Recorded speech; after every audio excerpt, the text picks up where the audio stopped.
Hey guys, tonight we begin with something brutal.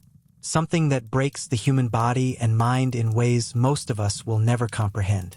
We're heading to the Eastern Front during World War II. Specifically, we're talking about winter.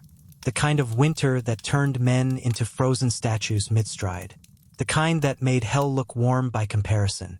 So before we descend into this frozen nightmare, take a moment to like the video and subscribe, but only if you genuinely enjoy what I do here. And let me know in the comments where you're tuning in from and what time it is for you. It's always fascinating to see who's joining us from around the world. Now, dim the lights, maybe turn on a fan for that soft background hum.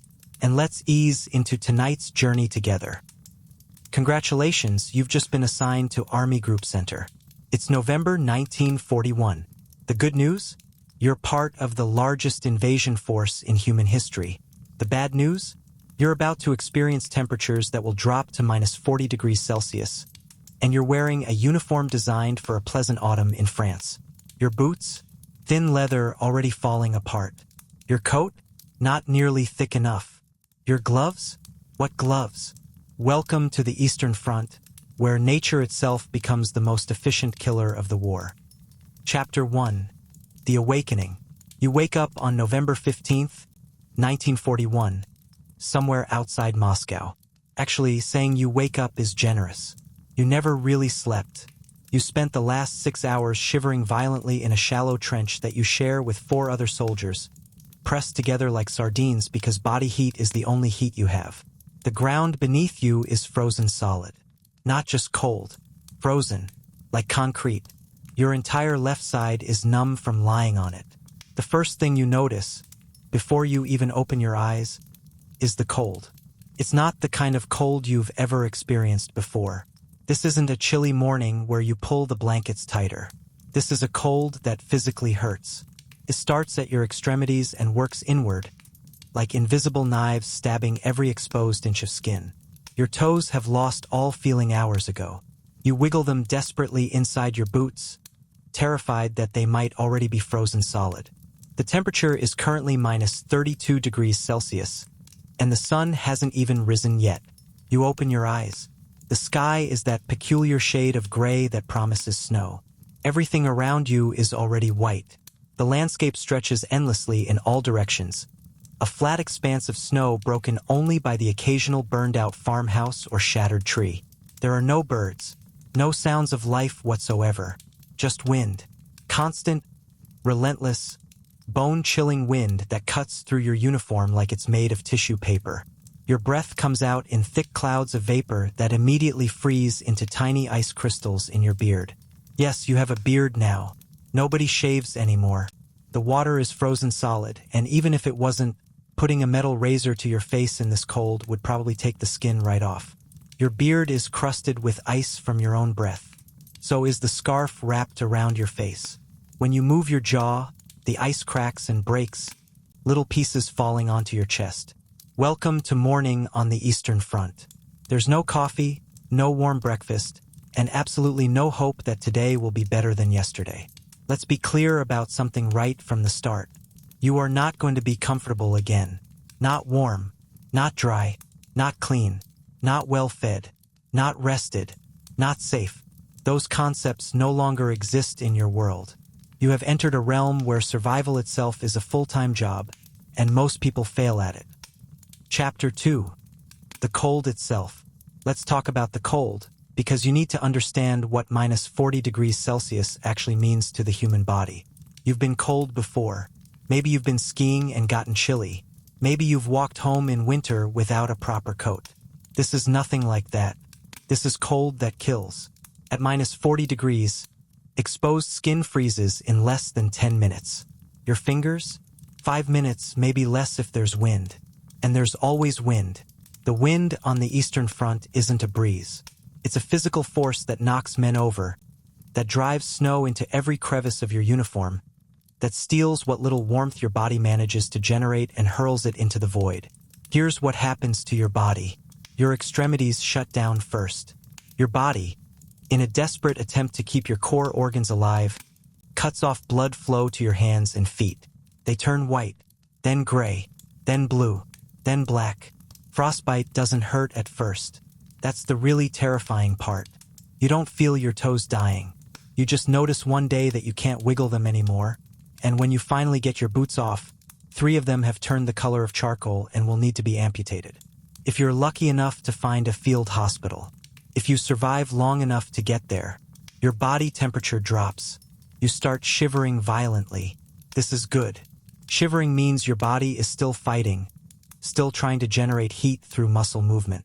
But shivering burns calories, and calories are in desperately short supply. When you stop shivering, that's when you're in real trouble. That's when hypothermia has progressed to the point where your body is giving up. The cold affects everything. Your rifle freezes. The bolt action mechanism becomes so stiff that you need both hands and all your strength to cycle it. Your ammunition freezes. Sometimes bullets don't fire because the powder has been affected by the extreme cold. Your water freezes solid in your canteen. You carry it inside your coat, pressed against your body, hoping your own fading body heat will keep it liquid. It rarely works. Metal becomes a weapon against you. Touch any metal surface with bare skin and you'll leave that skin behind. Soldiers learn quickly never to touch their rifles with ungloved hands. Those who forget lose patches of skin from their palms, their fingers.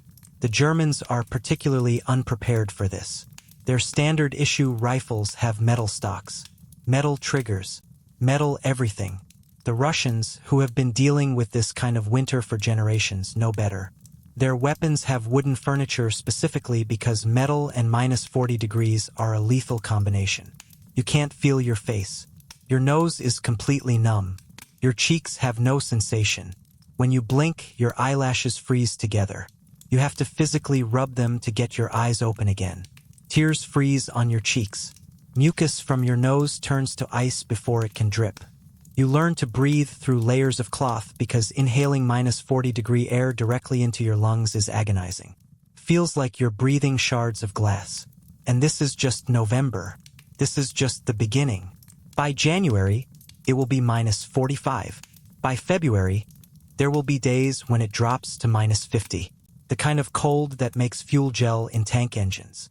The kind that makes steel brittle and causes it to shatter. The kind that kills thousands of men per day from exposure alone, before a single shot is fired. Chapter 3. Your uniform or lack thereof. Let's talk about what you're wearing, because this is where the nightmare really begins. You're a German soldier, part of Army Group Center. When Operation Barbarossa kicked off in June 1941, you were issued a standard Wehrmacht uniform. Gray wool tunic, gray wool trousers, thin leather boots, a field cap. This uniform was designed for fighting in France. In spring, maybe summer. It was absolutely, catastrophically not designed for a Russian winter. Your boots are the first disaster. They're ankle-high. They're thin leather with cardboard reinforcement in the soles. They have no insulation whatsoever. Within 3 weeks of the first snow, the leather has cracked from the extreme cold. Water seeps in, then freezes. You're essentially walking around with blocks of ice strapped to your feet. The Army handbook says you're supposed to change your socks daily and allow your boots to dry. What socks? You've been wearing the same pair for 2 months. What dry? Nothing dries. Ever. Everything is either frozen or wet. Russian soldiers have valenki. These are traditional felt boots that go up to the knee. They're lined with wool and designed specifically for Arctic conditions. They're warm. They're waterproof. They work. You don't have valenki. You have leather dress shoes that are disintegrating around your feet. Some soldiers try to stuff newspaper into their boots for insulation. Others wrap their feet in rags, in strips torn from dead men's uniforms. Anything to add another layer between their skin and the cold. It doesn't help much. Your coat is laughable. It's a standard wool greatcoat. It's heavy, sure, but it's designed for a European winter, where temperatures might drop to -5 or -10, not -40, not -50. The wool is already stiff with frozen sweat and condensation. When the wind blows, and it always blows, the cold cuts right through it like the wool isn't even there. You have no proper winter gear, no insulated parka, no fur lining, no thermal underwear. The German High Command genuinely believed the war would be over before winter. They thought you'd be in Moscow by October, celebrating victory. Instead, it's December, you're still 100 kilometers from the city, and you're freezing to death. Some soldiers manage to scavenge Russian winter gear from dead or captured enemy soldiers. A Russian Ushanka, those iconic fur hats with ear flaps, becomes worth its weight in gold. A Russian quilted jacket, called a telegrika, is the difference between surviving the night and being found frozen stiff in the morning. But there's never enough to go around.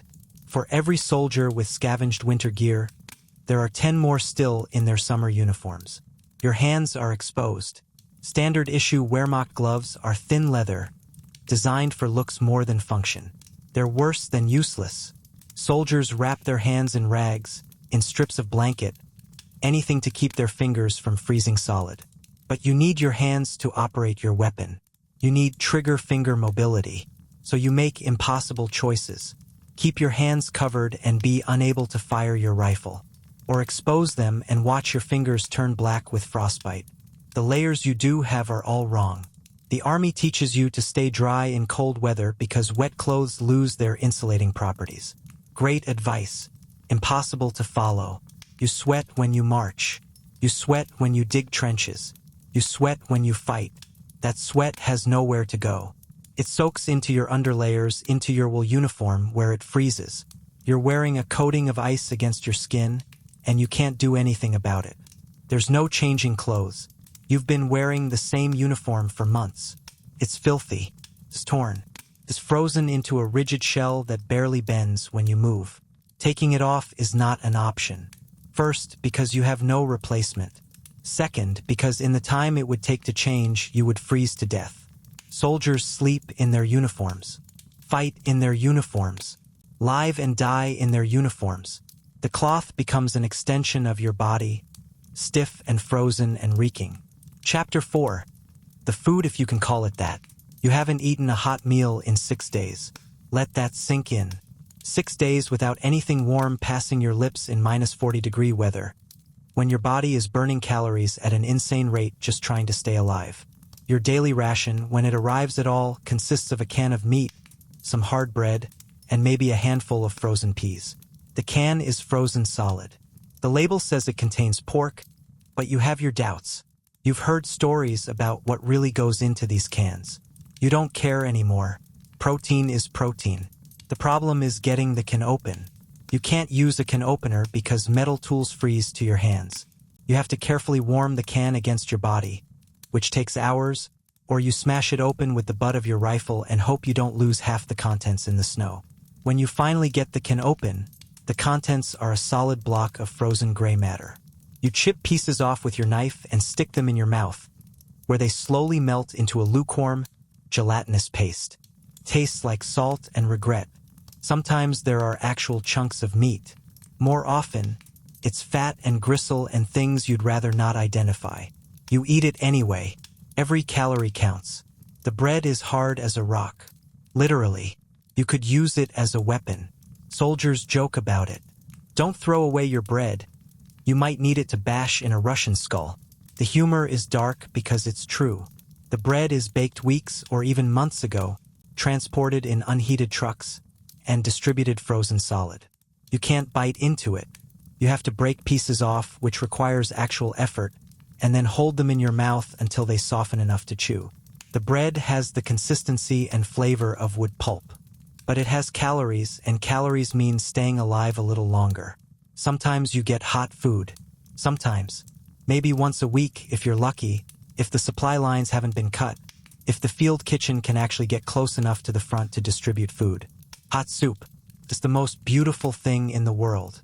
The pot arrives in the trench, steaming in the frozen air, and for a few minutes you remember what warmth feels like. The soup is mostly water with some potatoes and occasional bits of meat floating in it. It's thin. It's not particularly nutritious, but it's hot. You cup your hands around the metal bowl and feel warmth for the first time in days.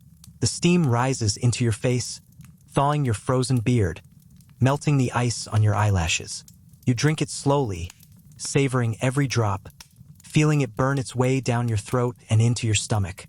For 30 minutes after eating hot soup, you almost feel human again. Then the cold comes back, It always comes back.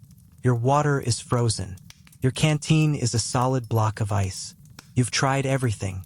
Keeping it inside your coat. Sleeping with it. Nothing works. When you get desperately thirsty, you eat snow. Everyone tells you not to eat snow. Eating snow lowers your core body temperature. It uses more calories to melt and warm the snow in your stomach than you gain from the hydration. But when you're desperately thirsty, when your lips are cracked and bleeding from dehydration, when your tongue is swollen in your mouth, you eat snow anyway. The only reliable source of liquid is during the rare moments when you can melt snow over a fire. Fire is precious. Fire is life. When you manage to get a fire going, you gather around it like moths, holding out frozen hands, trying to absorb every possible bit of heat before an officer makes you extinguish it because the smoke gives away your position. Calories are survival. You're burning somewhere between 5,000 and 7,000 calories per day. Your body is working overtime to generate heat, to keep you moving, to keep you alive. Your ration provides maybe 2,000 calories if you're lucky. The math doesn't work. You're slowly starving. Every soldier on the Eastern Front is slowly starving. You can see it in the sunken cheeks, the protruding ribs, the way uniforms hang loose on frames that used to be filled out with muscle. Chapter 5. The shelter that isn't. Let's talk about where you sleep. And I use the word sleep generously because what you do isn't sleep. It's more like losing consciousness for a few hours while your body tries desperately not to freeze solid. Your shelter is a hole in the ground. Calling it a bunker would be generous. It's literally a hole that you and 4 other soldiers dug into the frozen earth using shovels, pickaxes, and sheer desperation. Digging in frozen ground is like trying to dig through concrete. The earth is frozen solid to a depth of 2 meters or more. Your shovels bounce off it. Pickaxes chip away tiny fragments. It takes 6 hours of brutal labor to dig a hole deep enough for 5 men to squeeze into. The hole is maybe 2 meters long, 1 meter wide, and barely deep enough to crouch in. There's no roof to speak of. You've laid some planks across the top, scavenged from a destroyed farmhouse 3 kilometers away. On top of the planks, you've piled snow for insulation. It helps a little, very little. The wind still finds every gap, every crack, and howls through your shelter like it's personally offended by your attempt to escape it. The floor is frozen earth. You've tried to line it with anything soft. Straw from a barn, pine branches, the coats of dead soldiers. Nothing makes it comfortable. You lie on your side, pressed against the soldier next to you because there's no room to lie on your back. 5 men in a space designed for maybe 2. The man on the outside edge, closest to the entrance, has it worst. He gets the full blast of wind. You take turns. 2 hours on the outside. Then you rotate inward to the middle where it's marginally warmer. There's no heat source. Fire inside the shelter is suicide. Carbon monoxide poisoning will kill you faster than the cold. So you rely entirely on body heat. 5 shivering men pressed together, breathing each other's air, slowly freezing. The air inside the shelter is maybe minus 20 degrees. That's 10 degrees warmer than outside, and it's the best you're going to get. Condensation is a constant problem. Your breath, the moisture from 5 bodies in an enclosed space, it all freezes on the walls and ceiling of your shelter. By morning, the inside of your hole is coated in a thick layer of frost. When someone moves, frost rains down on everyone. It gets in your eyes, your mouth, your clothes. Everything is always damp from condensation that immediately freezes. You can't stretch out. You can't turn over without bumping into someone. You can't sit up without hitting your head on the plank roof. You lie there, cramped and miserable, listening to the wind howl outside, listening to the other soldiers breathing, coughing, sometimes crying quietly when they think no one can hear. Sleep is impossible. You drift in and out of a cold-induced stupor, jolting awake whenever your body temperature drops too low, shivering violently until your muscles tire out again.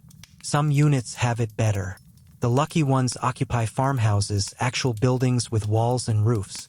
But farmhouses attract artillery. The Russians know you're in there. They have maps. They know where every building is, and they shell them constantly. Sleeping in a farmhouse means sleeping under the constant threat of high explosive shells turning your shelter into your tomb. Most soldiers dig snow caves when they can. A properly constructed snow cave can be surprisingly warm, relatively speaking. Snow is an excellent insulator. If you dig deep enough, if you construct it properly with an entrance below the sleeping platform so cold air sinks away from you, you can get the inside temperature up to -5 or even 0 degrees. That's tropical compared to sleeping in a trench. But digging a proper snow cave takes time, energy, and specific conditions. The snow has to be deep enough. It has to be the right consistency.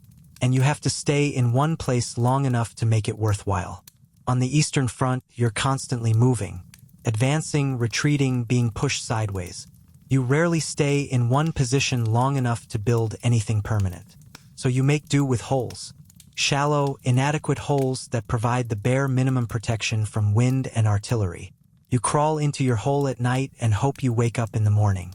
Not everyone does. Some mornings, you wake up to find the soldier pressed against you has frozen to death during the night. His body is stiff. His skin is gray. You don't have time to feel sad about it. You're just grateful for the extra space, for the opportunity to take his rations, his boots if they're better than yours, his coat. Chapter 6. The Frostbite. Your toes stopped hurting 3 days ago. That should worry you more than it does. But at this point, you're numb to worry. Everything hurts constantly. Your feet, your hands, your face. Every inch of exposed skin feels like it's being stabbed with frozen needles. So when your toes stop hurting, it almost feels like relief. It's not relief. It's frostbite. Frostbite happens in stages. First degree is the mildest. Your skin turns pale, feels numb. If you catch it early, if you warm up slowly and carefully, you might recover fully. Second degree is worse. Blisters form. Your skin turns gray or blue. The tissue damage is deeper. Third degree is what's happening to your toes right now. The skin is black. The tissue underneath is dead. Gangrene will set in if it hasn't already. You know you should get to a field hospital. You know you should show someone your feet. But you also know what happens when soldiers report frostbite. They get sent to the rear if they're lucky. They get accused of self-mutilation if they're not. Some officers refuse to believe that soldiers didn't deliberately freeze their feet to get out of combat. The accusation of cowardice is sometimes worse than the frostbite itself. So you say nothing. You keep your boots on. You keep marching. You ignore the fact that you can't feel 3 of your toes. You ignore the alarming smell coming from your boots when you do finally take them off at night. That sweet, sickly smell of rotting flesh. You wrap your feet in fresh rags scavenged from somewhere, jam them back into your disintegrating boots, and keep going. Medical care on the Eastern Front is primitive at best, non-existent at worst. The field hospitals are overwhelmed. There are thousands of frostbite cases, thousands of men with blackened fingers, necrotic toes, frozen ears that will need to be amputated. The doctors do what they can, which often isn't much.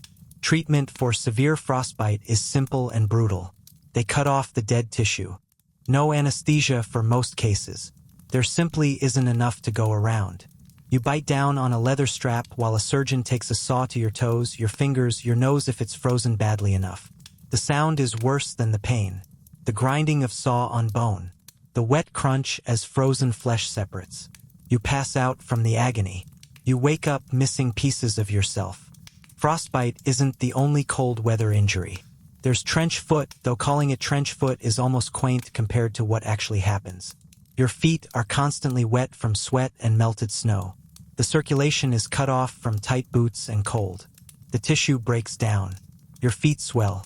The skin turns purple, then black. Blisters form and pop. The flesh literally rots while you're still walking on it. Then there's the psychological aspect. Watching parts of your body die while you're still using them is surreal. You look down at your hands and 3 fingers are black. Not frostbitten, you tell yourself. Just cold. But deep down you know. Those fingers are dead. They're corpses attached to your hand. Eventually they'll fall off on their own or a doctor will take them off for you. Either way, you're going home missing pieces. Infection is rampant. In these conditions, with no way to keep wounds clean, with everyone's immune system compromised by cold and starvation, even minor injuries become life-threatening. A small cut on your hand, normally nothing, can turn septic in days. The infection spreads. Your hand swells to twice its normal size. Red lines run up your arm. You develop a fever, which in -40-degree weather almost feels welcome until you realize it means you're dying. The medical corpsmen do their best. They wrap your frozen fingers in bandages. They give you the last of their pain medication. They make promises they can't keep about getting you to a hospital. Most soldiers with serious frostbite never make it to a hospital. They stay with their units because evacuation is impossible. The roads are impassable. The trains are frozen. The trucks won't start. So they fight with ruined hands, walk on ruined feet, until they physically can't anymore. Some soldiers lose toes but keep fighting. You'd be surprised what the human body can do when it has no other choice. Men march on feet with no toes, shoot rifles with hands missing fingers. The body adapts. The mind accepts. You redefine normal. Having all 10 toes becomes a luxury, not an expectation. And winter has barely started. Chapter 7. The daily routine of survival. Dawn comes late in a Russian winter. Around 9 in the morning, the sky shifts from black to gray. That's your signal to start moving, assuming you survive the night. The soldier next to you shakes you awake, or you shake him. One of you has to wake up first. Sometimes neither of you wake up. The first task is checking if you're still functional. Can you move your fingers?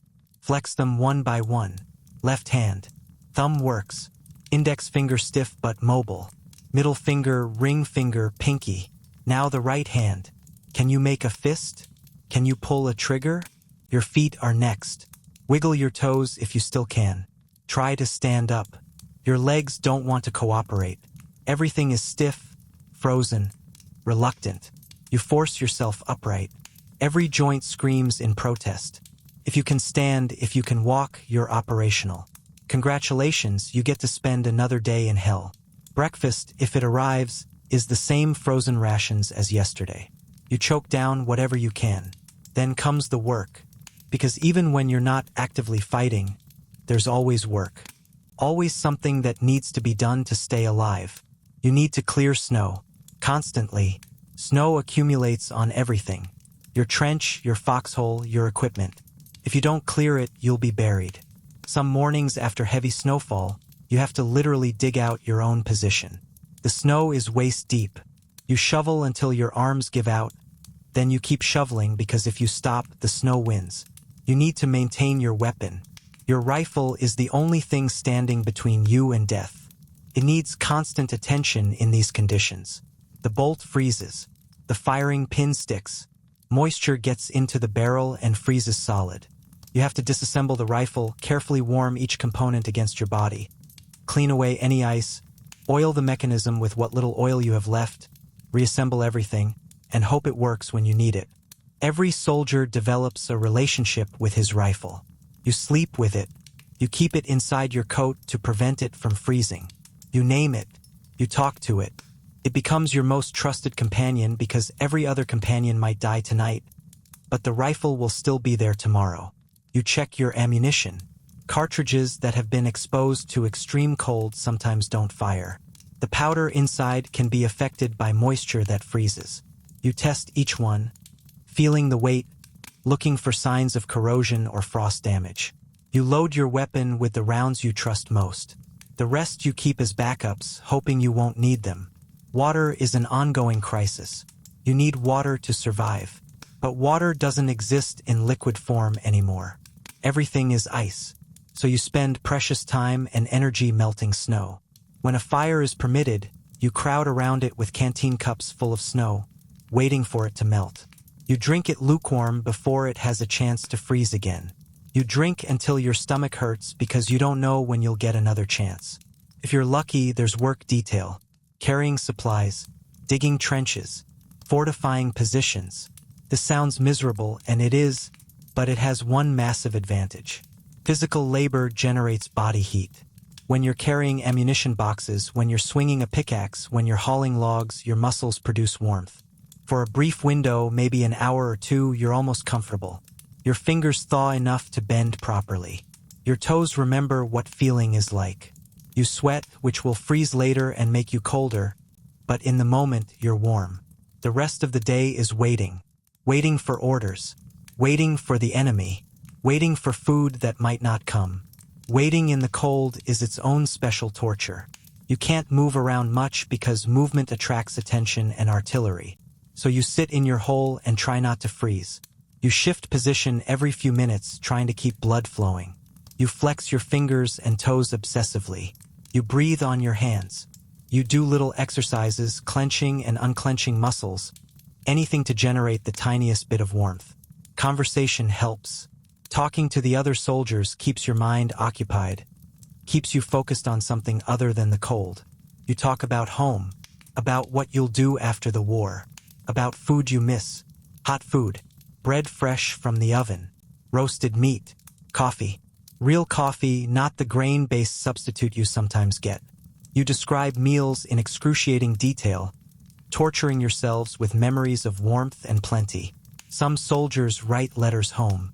The ink freezes in the pen, so you have to warm it against your body first. Your hands are so cold you can barely hold the pen. The paper is stiff.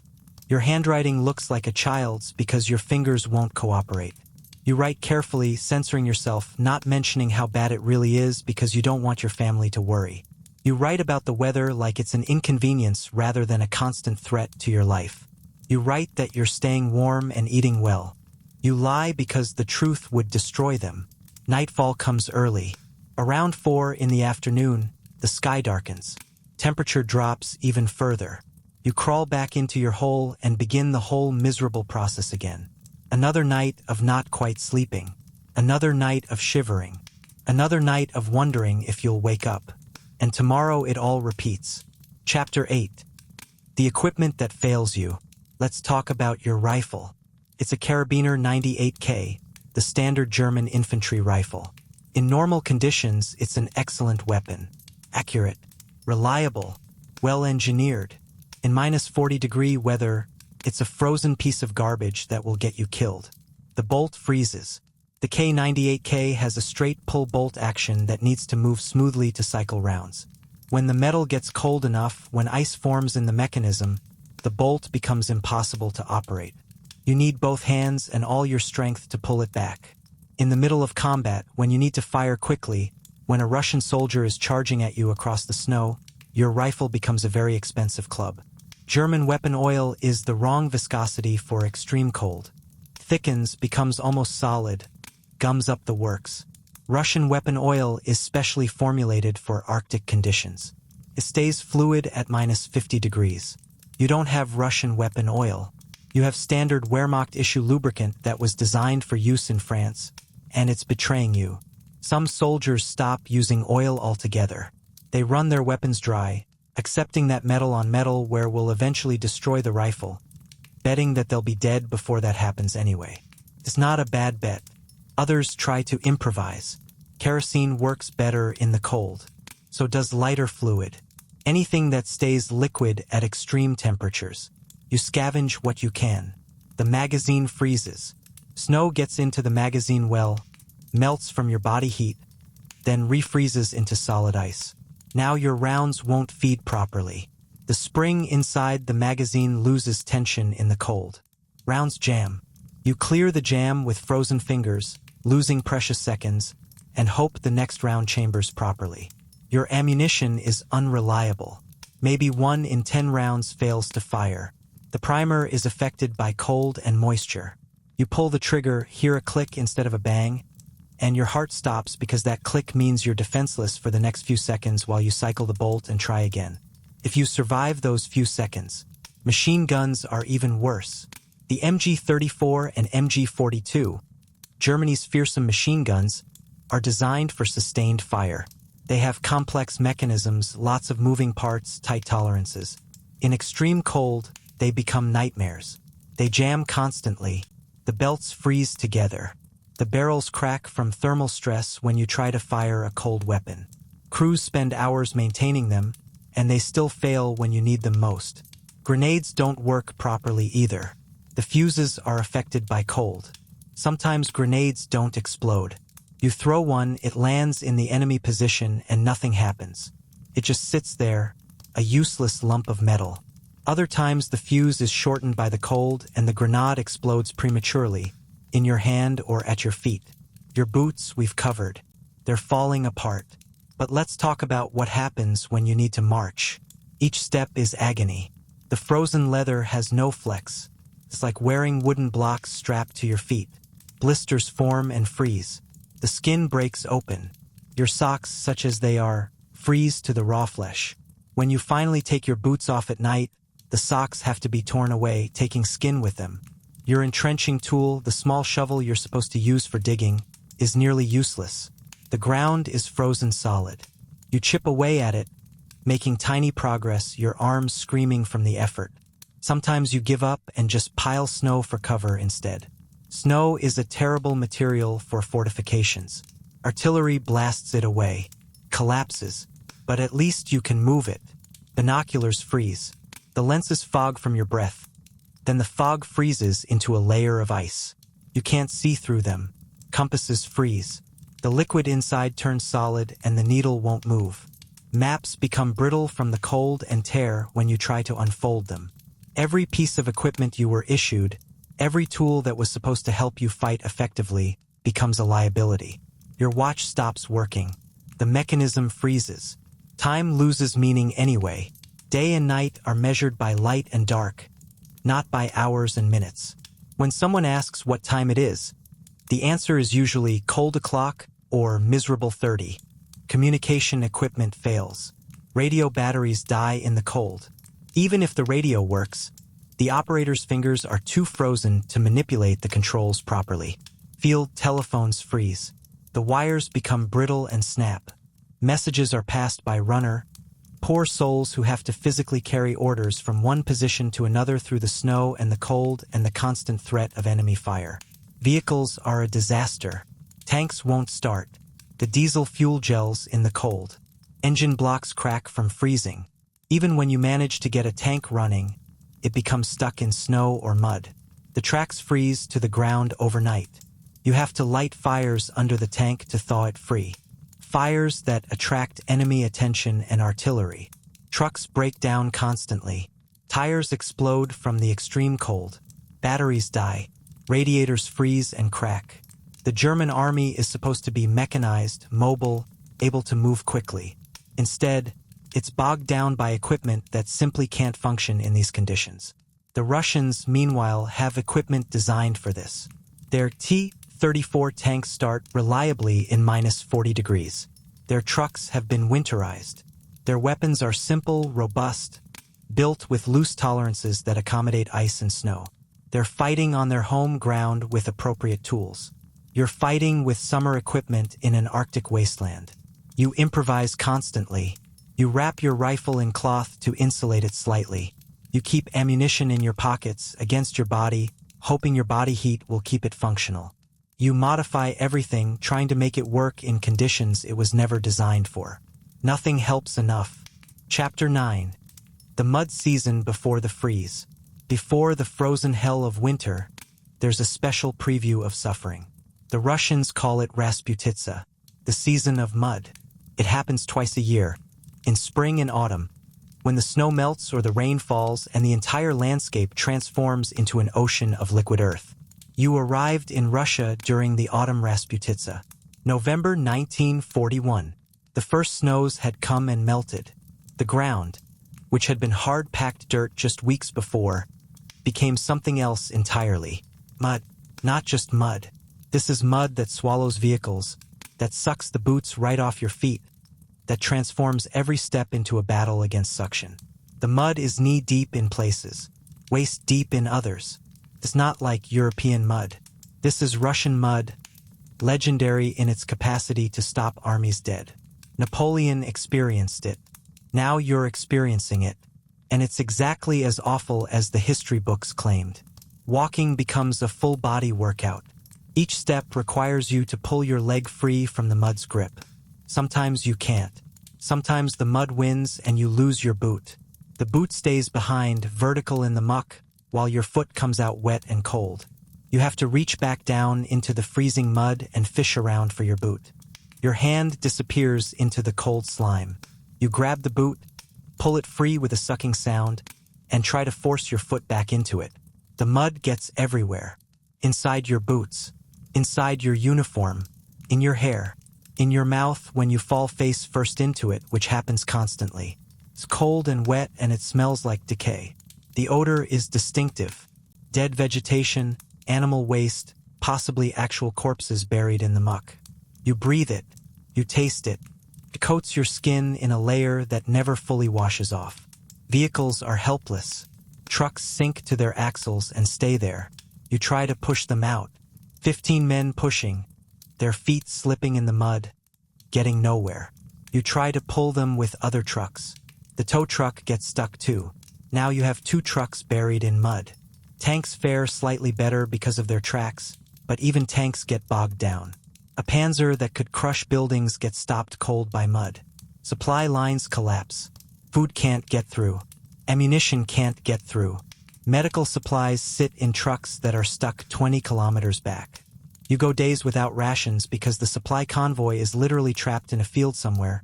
The truck's immobile, the driver's waiting for the mud to freeze solid so they can move again. You can't dig in properly. Try to dig a trench in mud. The hole fills with water as fast as you can dig. The walls collapse. Everything is wet and cold and liquid. You can't create stable fortifications. You can't establish defensive positions. You just sink slowly into the muck and try not to drown in it. Artillery becomes almost impossible to move. Each gun weighs tons. Horse-drawn artillery, and yes, the German army still uses horses extensively, get stuck immediately. The horses sink into the mud up to their bellies. They panic, thrashing, sinking deeper. Sometimes they have to be shot because there's no way to free them. The guns stay where they are, useless. Then the temperature drops. The mud begins to freeze. This should be a relief. Solid ground means you can move again. But the transition from mud to ice is its own nightmare. The ground freezes unevenly. The top layer hardens while everything beneath stays liquid. You walk on a crust that suddenly breaks and plunges you into ice-cold mud up to your knee. The frozen mud is sharp. It freezes in peaks and ridges, in uneven waves that look like a stormy sea suddenly turned solid. Walking on it is like walking on broken glass. Your boots, already falling apart, shred themselves on frozen mud. You fall constantly. You twist ankles. You crack bones.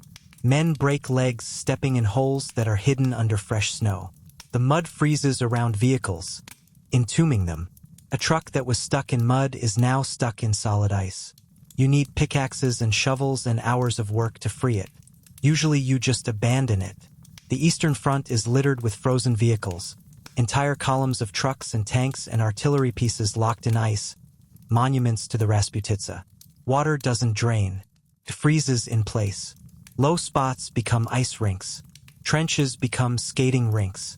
Everything is slippery. You can't get traction. Soldiers slide around helplessly, trying to stay upright, failing more often than succeeding. Moving at night becomes especially dangerous. You can't see the ice. You step forward and your feet go out from under you. You land hard on frozen ground that's as unforgiving as concrete. This is what November looks like. The mud season transitioning into the frozen season. You survived the mud. Now you get to experience what comes after. Lucky you. Chapter 10. The enemy you can see. The Russians are out there. You can't see them. Not yet. But you know they're there. Somewhere in the snow, in the trees, in the ruins of that village 300 meters away. They're watching. They're waiting. They're planning. Soviet soldiers are different from you. Not in the ways that matter. They're cold too. Hungry too. Scared too. But they have advantages you don't. They're fighting for their homeland. They know this terrain. They know this winter. And increasingly, they know they're winning. Russian winter uniforms are superior in every way. They have those felt Valenki boots that actually keep feet warm. They have quilted Telegrika jackets that provide real insulation. They have ashankas, fur hats that cover ears and protect faces. They're dressed for this weather. You're not. In any engagement, they have the advantage of actually being able to feel their trigger fingers. Their weapons work better in the cold. The PPSH submachine gun, nicknamed the burp gun for its distinctive sound, is simple and reliable. Loose tolerances mean it fires even when caked with ice. The Mosin Nagant rifle is old-fashioned but rugged. It works in conditions that make your K98K seize up. Their equipment is designed for people who actually understand what -40 degrees means. But equipment isn't the biggest difference. Morale is.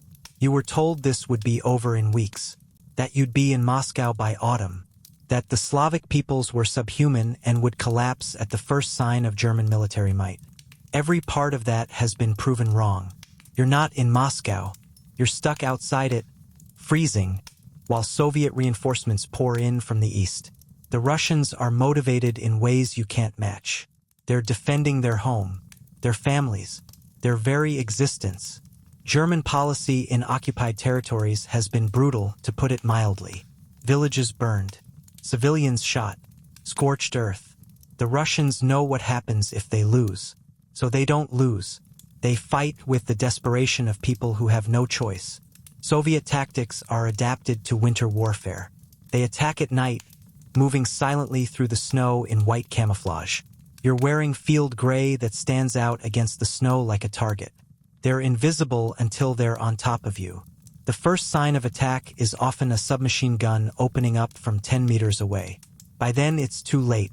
They use the cold as a weapon. They know when you're most vulnerable. Dawn, when your body temperature is at its lowest. Late at night, when you're exhausted and hypothermic. They time their attacks for maximum effect. They hit you when you're barely able to fight back, when your fingers are too frozen to pull triggers, when you're sluggish from cold and hunger. Russian artillery is relentless. They have shells. Lots of shells. They don't have supply problems like you do. Their factories are churning out ammunition faster than you can destroy it. They shell your positions constantly. Random harassment fire that makes sleep impossible and keeps you in a constant state of exhaustion. Snipers are everywhere.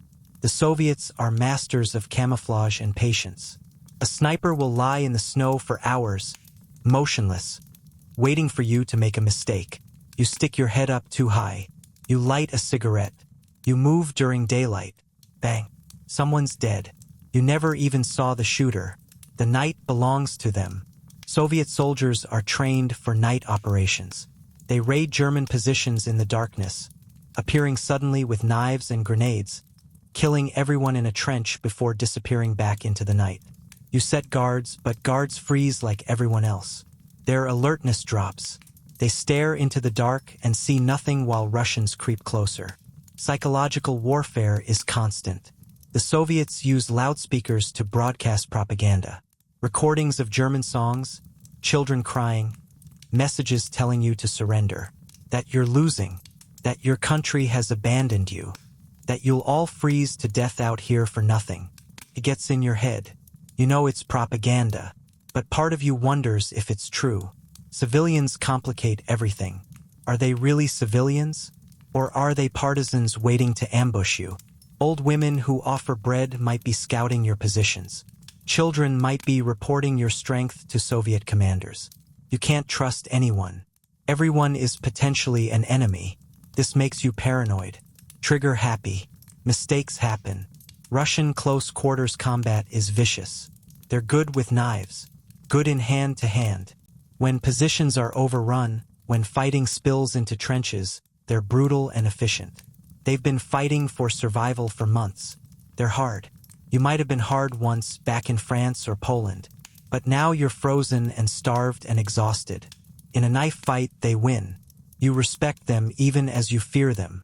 They're suffering just like you, dying from the same cold, the same hunger. But they keep coming. They keep fighting. There's something admirable and terrifying about an enemy who simply won't quit. Chapter 11. The hygiene that doesn't exist. You haven't bathed in 2 months. Let that sink in. 60 days without washing your body. No shower. No bath. Not even a proper wash with soap and water. You're filthy in ways you didn't know were possible. Your skin itches constantly. Not just regular itching. This is maddening, all-consuming itching that drives you to scratch until you bleed. The itching is from lice. Body lice. Millions of them. They live in your uniform, in the seams of your clothing, feeding on you constantly. You can see them if you look closely. Tiny white creatures crawling across fabric, across your skin. They bite. The bites become infected. You scratch them. They bleed. You get more infections. Delousing is a regular activity. When you have time, you take off your shirt, your undershirt, and systematically go through every seam, pinching the lice between your fingernails. Pop, pop, pop. You kill dozens, hundreds. It doesn't matter. By tomorrow there will be just as many. They breed faster than you can kill them. Some soldiers try burning them out. They run a lit cigarette along the seams of their uniform. The heat kills the lice and their eggs. It also makes your clothes smell worse and risks setting yourself on fire. But desperate times call for desperate measures. The smell of singed wool and burning lice is something you never forget. Your hair is matted and filthy. Most soldiers just let it grow. Haircuts require scissors or clippers, water, someone with enough dexterity in their frozen fingers to cut hair.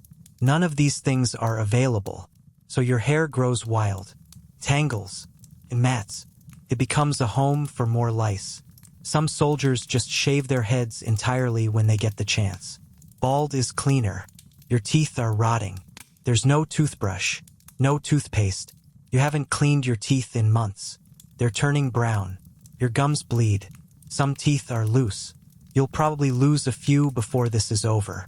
Soldiers with dental problems just yank out the bad teeth themselves. Use a pair of pliers, maybe get drunk first if you have access to alcohol, and pull. The tooth comes out. You spit blood into the snow. Problem solved. Your beard is a frozen mess. We've covered this, but it bears repeating. The beard is crusted with ice from your breath. It's full of food particles. Probably has lice living in it too. Some soldiers try to keep themselves shaved, scraping at their faces with dull razors and no water. Most give up. The beard stays. Your feet are a biohazard. 2 months in the same boots, same socks, constant moisture. The smell when you take your boots off could gag a corpse. Your feet are white and wrinkled like you've been in a bath for hours. The skin between your toes is breaking down. Fungal infections are rampant. Trench foot is common. Your feet literally rot while you're wearing them. Changing socks would help. You don't have clean socks. You wear the same pair until they disintegrate. When they finally fall apart completely, you scavenge new ones from the dead. You don't wash them first. There's no way to wash them. You just swap one filthy pair for another slightly less filthy pair and call it an improvement. Laundry doesn't exist. Your uniform is the same one you've been wearing since this started. It's impregnated with sweat, mud, blood, and other substances you'd rather not think about. The wool is stiff from dried sweat and freezing. It's torn in places. It's falling apart. You can't wash it. Even if you had soap and water, where would you dry it? You can't walk around naked in minus 40 degrees while your uniform dries. Toilet facilities are primitive. There's no bathroom, no latrine in the organized sense. You dig a hole in the snow when you need to go. Except the ground is frozen solid, so you can't really dig. You find an existing hole or you just go on the surface and cover it with snow. In extreme cold, bathroom functions become urgent and frequent. Your body is trying to conserve heat by not wasting energy on digestion. What goes in must come out. Going to the bathroom in minus 40 degrees is an ordeal. You have to expose skin. You have to take off layers. The cold hits the exposed flesh immediately. You try to be quick. Sometimes you're too quick and make a mess. Sometimes you're too slow and parts of you start to freeze. Men get frostbite on their buttocks from bathroom breaks. It would be funny if it wasn't so awful.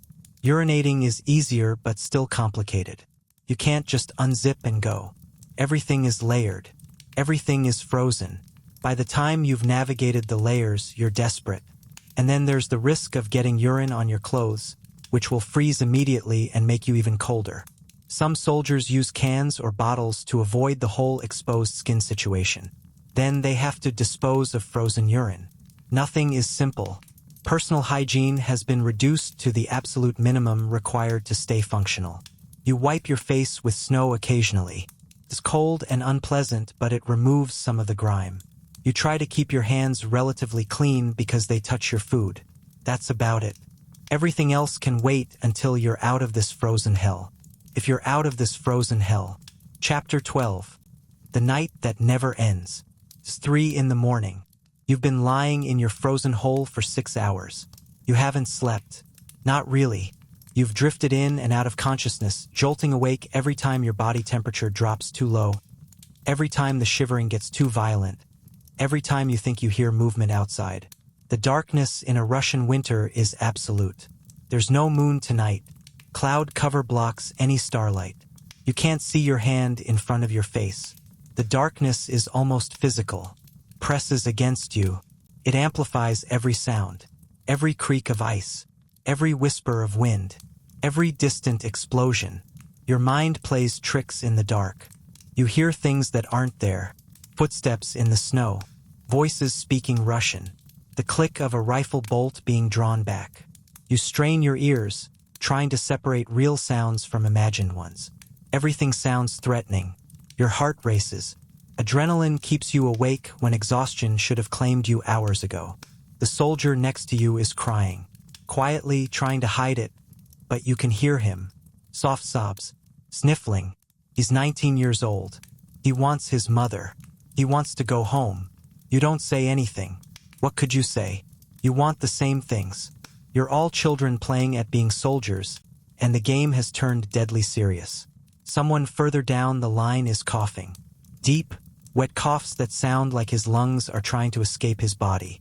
Pneumonia, probably, or tuberculosis, or just the result of breathing minus 40-degree air for months. The coughing goes on and on. You want to tell him to shut up because the sound will attract enemy attention. But you don't, because you'll be the one coughing tomorrow. It's inevitable in these conditions.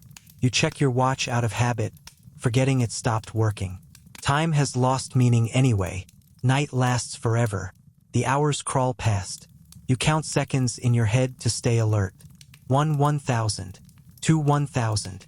3 1,000. You lose count around 600. Start over. Lose count again. Your feet are completely numb now. You can't feel your toes at all. You try to wiggle them inside your boots, but you can't tell if they're moving. This should terrify you more than it does. You make a mental note to check them at first light. Add them to the list of body parts that are probably dying. The cold intensifies as the night wears on. The coldest part of the night is just before dawn. The temperature drops another 5 degrees. Your shivering becomes violent. Your teeth chatter so hard you're afraid they'll crack. You pull your coat tighter, even though you know it doesn't help. You curl into a tighter ball. You press yourself against the soldier next to you, stealing his warmth, him stealing yours.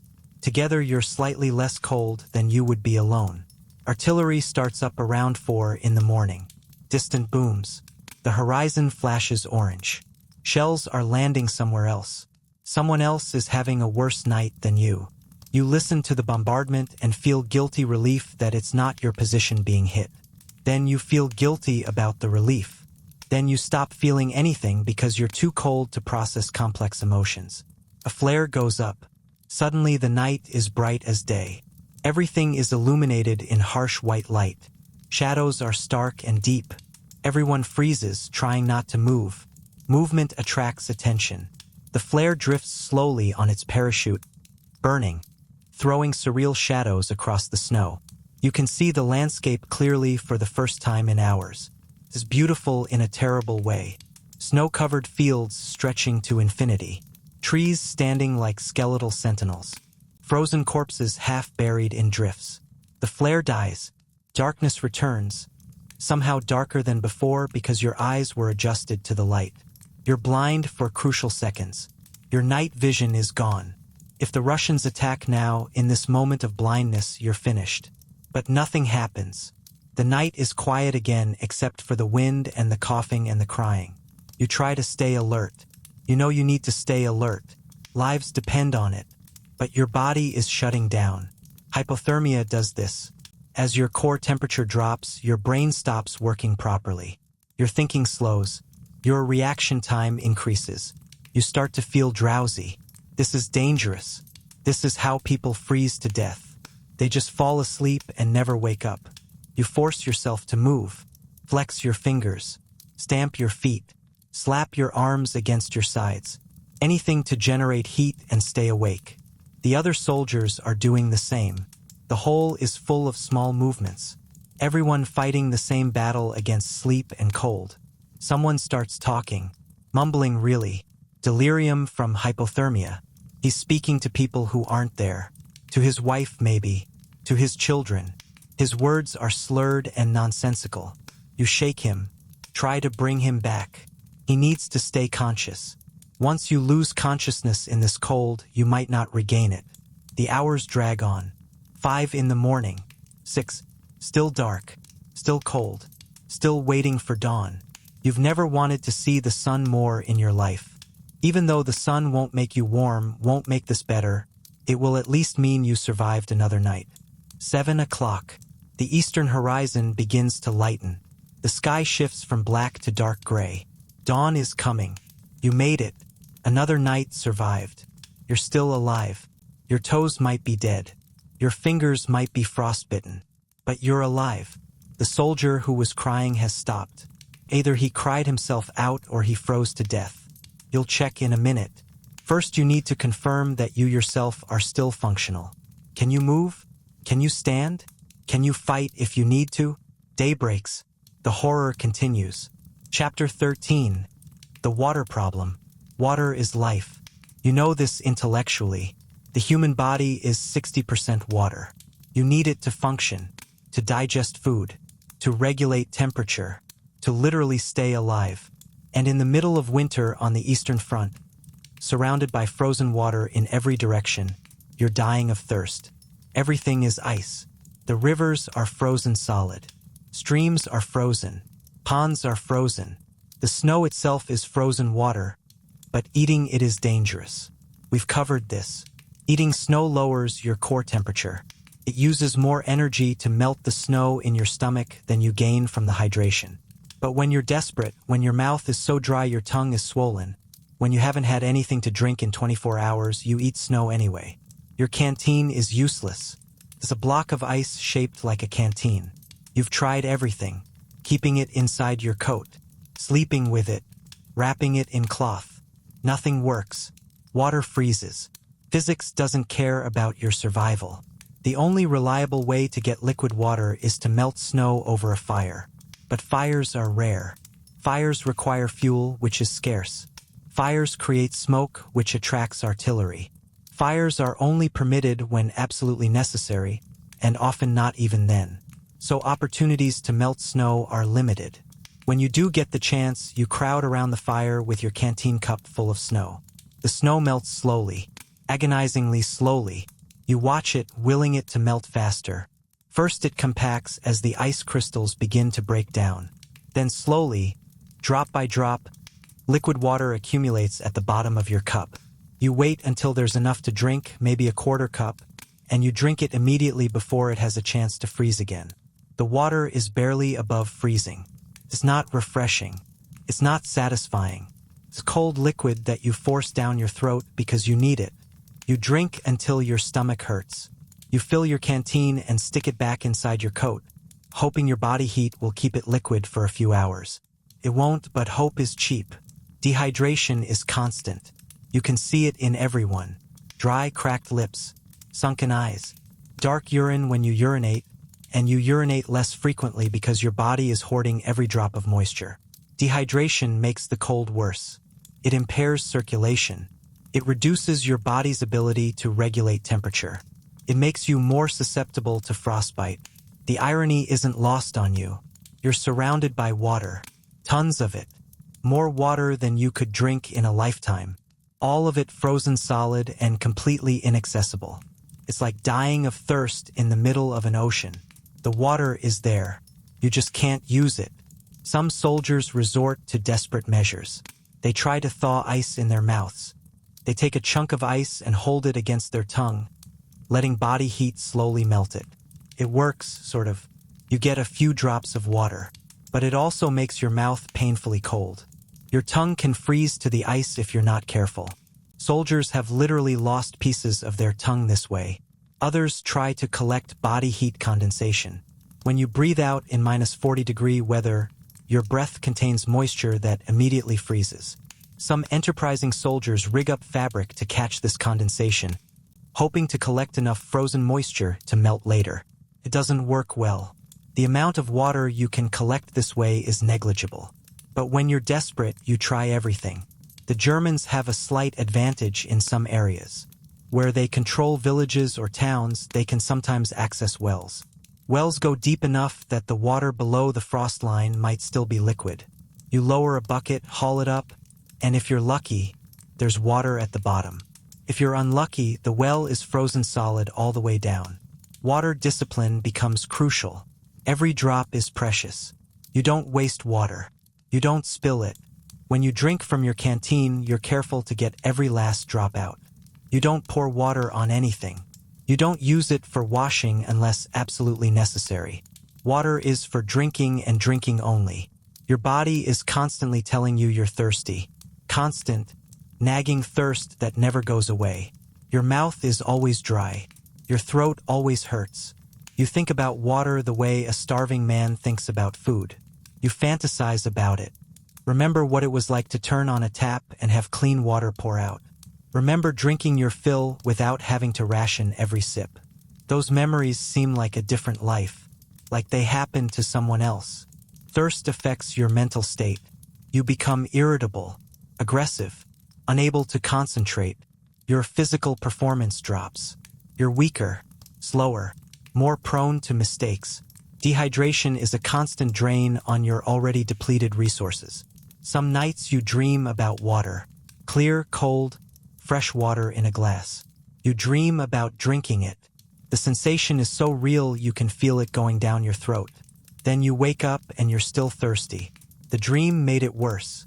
By the time winter ends, if you survive to see winter end, you'll have a new appreciation for water. For the simple act of turning on a tap and having liquid come out.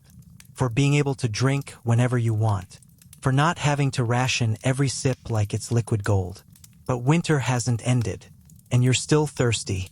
Chapter 14. The Medical Nightmare. The medic is dead. He froze to death 3 days ago. Now you have no medic. Nobody trained in even basic first aid beyond what everyone picked up through trial and error. When someone gets injured, you do what you can, which isn't much. A soldier catches shrapnel in his leg from an artillery shell.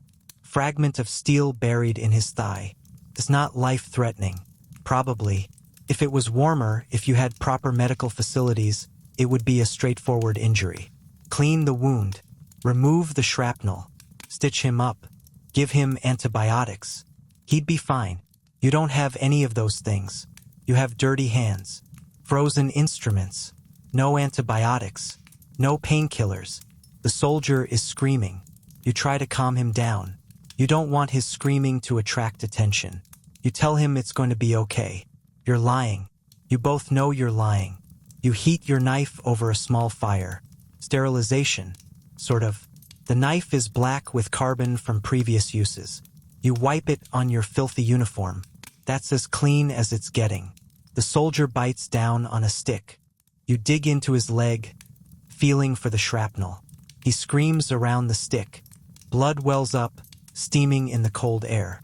Your fingers are clumsy from cold. You can barely feel what you're doing. You find the shrapnel, a twisted piece of metal about 2 centimeters long. You pull it out. More blood. You pack the wound with whatever you have.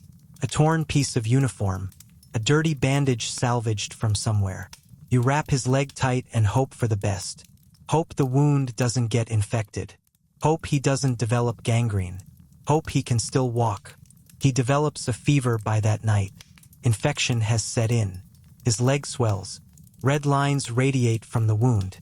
Sepsis. Blood poisoning. In a proper hospital, this would be treated with antibiotics. High-dose penicillin. Maybe surgery to debride the infected tissue. He would probably survive. Here, he's going to die. There's no medicine. No way to treat the infection. You watch him deteriorate over the next 2 days. The fever climbs. He becomes delirious. His leg turns purple, then black. The smell is awful. Sweet and rotten. Gangrene has set in. His leg is dying. Someone suggests amputation. It's probably too late, but it's the only option. You don't have a saw. You don't have anesthesia. You have a knife and desperation. The soldier is barely conscious. His body is shutting down from sepsis. You make the decision for him. For men hold him down. You make the cut. You cut through muscle and tissue. The knife isn't sharp enough. It's a saw more than a cut. The sound is horrible. The screaming is worse. Halfway through, the soldier passes out from shock. You're grateful. You finish the amputation. Tie off the blood vessels as best you can. Cauterize with a red-hot knife. The smell of burning flesh joins the smell of gangrene. He dies that night. The amputation was too late. The infection had already spread too far. You bury him in a shallow grave chipped into the frozen earth. Another casualty of the cold and lack of medical care. This scene repeats constantly.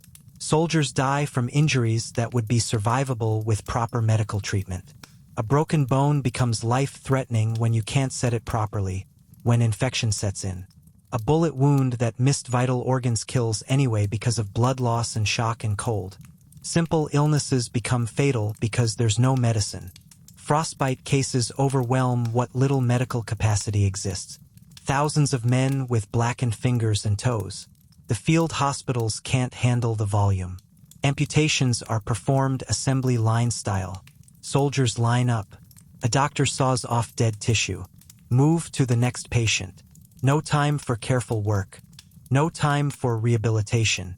You get your fingers cut off and you're sent back to your unit the same day. Disease runs rampant. Typhus, dysentery, pneumonia, tuberculosis. All of these thrive in conditions of cold, filth, overcrowding, and malnutrition.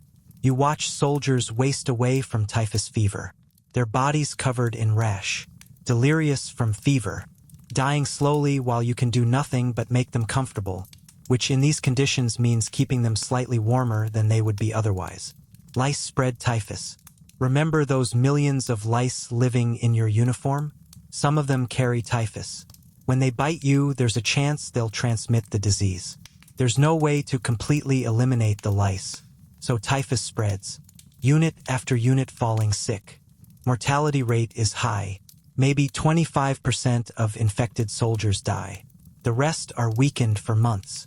Dysentery is common, caused by bacteria in contaminated water, which is all the water because you're melting snow that might have been contaminated with who knows what. Dysentery means severe diarrhea in -40-degree weather, when you can barely get your layers off fast enough to use the bathroom anyway. It's humiliating and dangerous. Severe dysentery causes dehydration. You're already dehydrated. More dehydration can kill you. Pneumonia is especially deadly. Your lungs are constantly irritated from breathing frozen air. You're susceptible to infection. Pneumonia sets in. Your lungs fill with fluid. Breathing becomes difficult, then impossible. You drown in your own fluids. There's no antibiotics to treat it. No ventilators to help you breathe. You either recover on your own or you die. Mental health is completely ignored. Soldiers break down. Combat stress. PTSD. Call it what you want. Men who've seen too much, endured too much, just stop functioning. They stare into space. They don't respond to orders. Some become catatonic. Others violent. There's no treatment, no therapy, no understanding. Broken soldiers are either sent to the rear if logistics permit, or they're left in their holes to either recover or freeze. The morphine ran out weeks ago. There's no pain medication. When soldiers are wounded, when they're dying in agony, you can't help them. You can't ease their suffering. You just watch them scream until they pass out or die. Sometimes you pray they die quickly because watching a man suffer for hours is worse than the quick finality of death. Death becomes routine, expected, normal. You stop mourning individuals. You stop learning new soldiers' names because they'll probably be dead soon anyway. The dead are valuable only for what you can scavenge from their bodies. Boots, coats, rations. You strip them efficiently and move on. Sentiment is a luxury you can't afford. Chapter 15. The Retreat That Never Stops. It's December 5th, 1941. The order comes down. Withdraw. Fall back. Retreat. The words are dressed up in military language, but the meaning is clear. You're running away. The entire German army is running away from Moscow. This isn't supposed to happen. You were supposed to conquer Russia. You were supposed to be in Moscow drinking captured vodka. Instead, you're retreating through a blizzard, trying not to die before you reach the next defensive line. Retreating in winter is a special kind of hell. You can't move quickly because the snow is deep and your body is exhausted. But you can't move slowly because the Russians are right behind you and they're not exhausted. They're motivated, angry, eager to kill retreating Germans. You abandon everything that slows you down. Heavy equipment, artillery pieces that can't be moved through the snow, trucks that won't start, supplies that can't be carried. The road behind you is littered with discarded German military equipment. Tanks with frozen engines, vehicles stripped for parts, guns that will never fire again. The Russians harass you constantly. Artillery shells land among the retreating columns. Snipers pick off stragglers. Small groups of Soviet soldiers appear out of the snow, attack, and disappear before you can organize a response. The retreat becomes a running battle where you're always losing ground, always moving backward, always one step ahead of encirclement. Soldiers fall behind. Some because they're wounded. Some because they're too weak to keep up.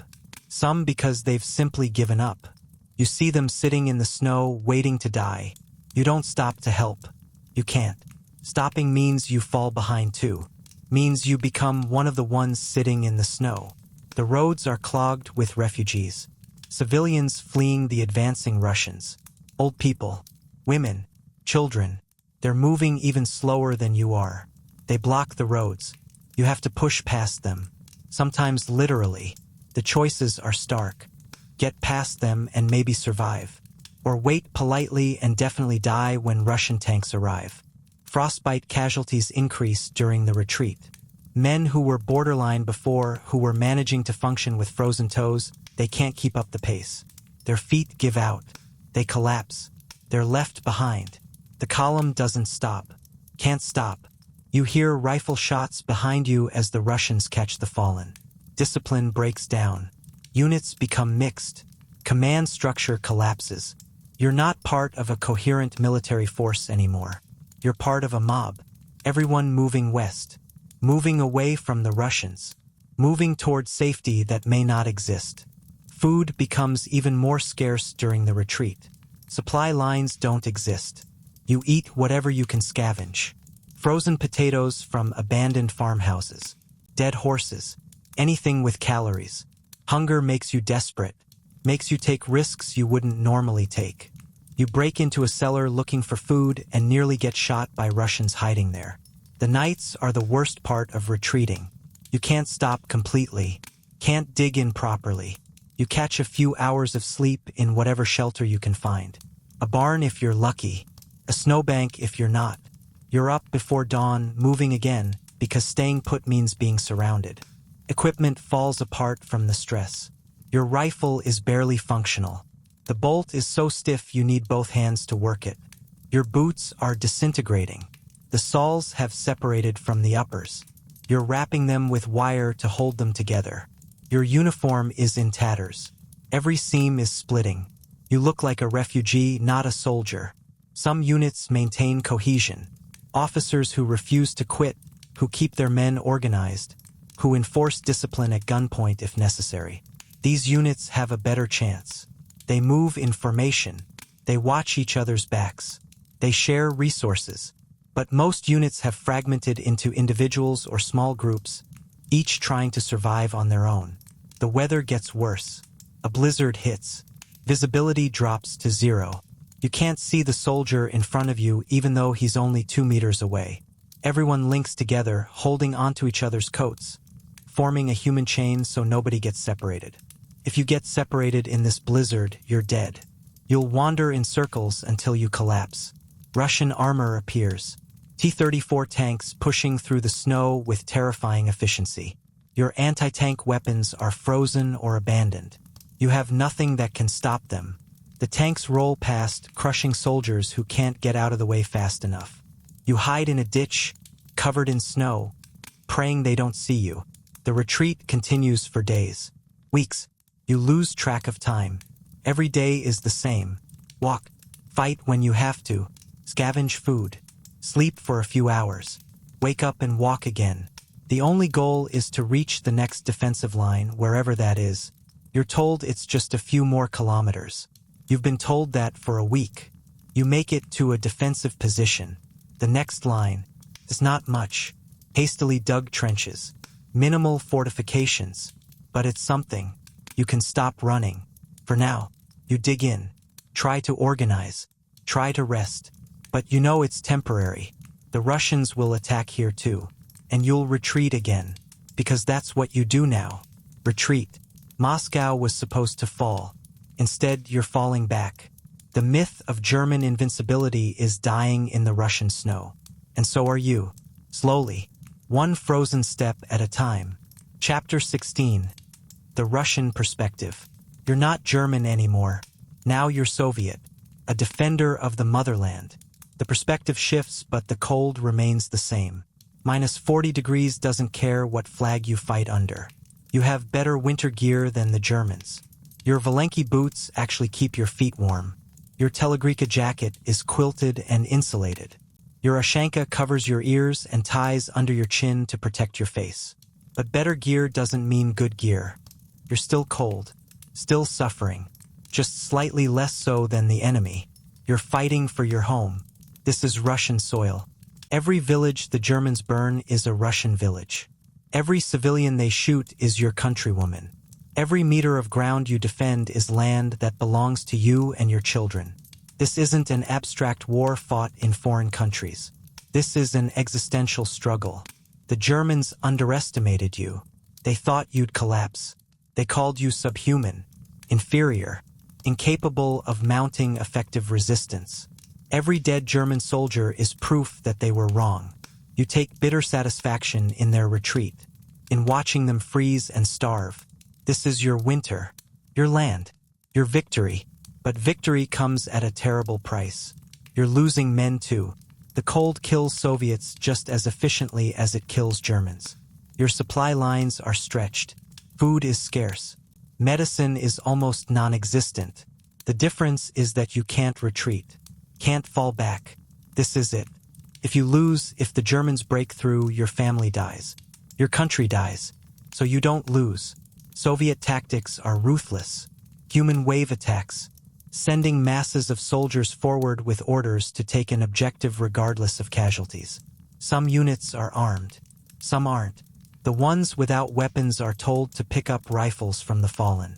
It's brutal, but it works. German machine guns eventually run out of ammunition. Eventually they're overrun by sheer numbers. Blocking detachments exist behind the front lines.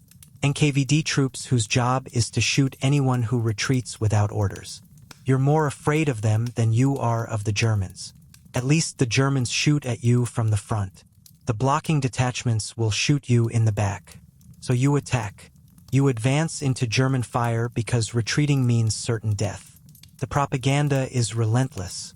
Posters, speeches, radio broadcasts, defending the motherland, Stalin's leadership, the inevitable victory of socialism. You believe some of it, not all of it. But enough. Enough to keep fighting.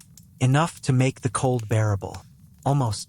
You adapt to the winter better than the Germans because this is your winter. You've experienced Russian winters before. Maybe not this bad, but close. You know how to layer clothing. How to keep moving to stay warm. How to build a snow shelter that won't collapse. How to recognize frostbite before it becomes critical. This knowledge keeps you alive. Your weapons are designed for this climate. The PPSH submachine gun is simple and reliable. You can drop it in snow, kick it to knock the ice off, and it fires. The Mosin Nagant rifle is old but rugged. The tolerances are loose enough that ice doesn't jam the mechanism. Your equipment works where German equipment fails. You eat better than the Germans. Relatively, your rations are designed for winter warfare. High in calories. Lots of fat for energy. Black bread that stays edible even frozen. Lard. Dried fish. It's not gourmet, but it keeps you functioning. And when you capture German supplies, you're amazed at how inadequate they are. Thin rations. Food that freezes solid. No wonder they're starving. Morale is complicated. You're terrified of the Germans. They're still dangerous, still well-trained, still capable of inflicting terrible casualties. But you're also starting to sense that you might win, that the tide is turning, that these invaders will be driven back. That hope, however fragile, makes the suffering bearable. You fight at night. Soviet doctrine emphasizes night operations. You know the terrain. You can move silently through the snow. You attack German positions in the darkness, appearing out of nowhere, killing quickly, disappearing. The Germans call it terror tactics. You call it effective warfare. You don't take many prisoners. The order from above is to show no mercy to invaders. And practically speaking, you can't afford to feed prisoners when you can barely feed your own troops. Captured Germans are often shot. It's brutal. It's necessary. This is total war. Winter is your ally. General Winter, they call it. The cold that defeats invaders. Napoleon faced it. Now Hitler's armies face it. You watch them freeze and you feel satisfaction mixed with pity. Pity because they're human too, suffering in conditions they can't control. Satisfaction because they invaded your country and now they're paying for it. The victories start to accumulate. A German retreat here, a destroyed unit there. You retake a village, then another. The momentum is shifting. It's December. Soon it will be January and even colder. The Germans won't survive that. You might not either. But if you both die, at least they'll die on Russian soil, far from home. Chapter 17. The horses nobody talks about. There are horses everywhere. The German army uses hundreds of thousands of horses. Cavalry horses. Draft horses pulling artillery and supply wagons. Horses carrying equipment. The mechanized Wehrmacht you see in propaganda films is largely a myth. Most transportation is horse-drawn, and the horses are dying. A horse needs food, lots of food. A working horse needs around 10 kilograms of grain and hay per day. Where's that food supposed to come from in the middle of a Russian winter? The fields are covered in snow. There's no grass. There's no grain. The horses are starving just like the men. Your horse is a skeleton covered in hide. Every rib is visible. Its hip bones protrude sharply. The eyes are sunken and dull. It moves slowly, mechanically, operating on instinct and training because it doesn't have the energy for anything else. You feed it what you can. Straw from old thatches, twigs and bark. Things with minimal nutritional value. The horse eats them because it's starving. Horses aren't adapted for extreme cold. They grow winter coats, but those coats are designed for European winters, not Russian ones. At -40 degrees, horses freeze. Their breath comes out in great clouds of steam. Ice forms on their muzzles. Their legs, thin and exposed, develop frostbite. Their hooves crack in the cold. They die standing up sometimes. Too weak to lie down. Too cold to keep going. They just stop. Freeze in place. You find them in the morning, solid statues of ice that used to be living animals. You have to abandon them where they stand. Or butcher them for meat if you have time.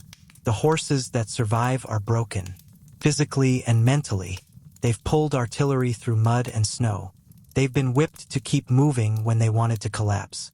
They've watched other horses die. They're traumatized in ways that animals can be traumatized. They flinch at every sound. They resist commands. Some become vicious, biting and kicking at their handlers. Horse carcasses line the roads. Hundreds of them. Thousands.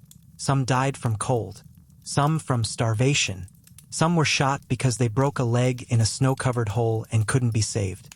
Some were butchered for food because desperate soldiers need protein and a dead horse is protein. You eat horse meat regularly now.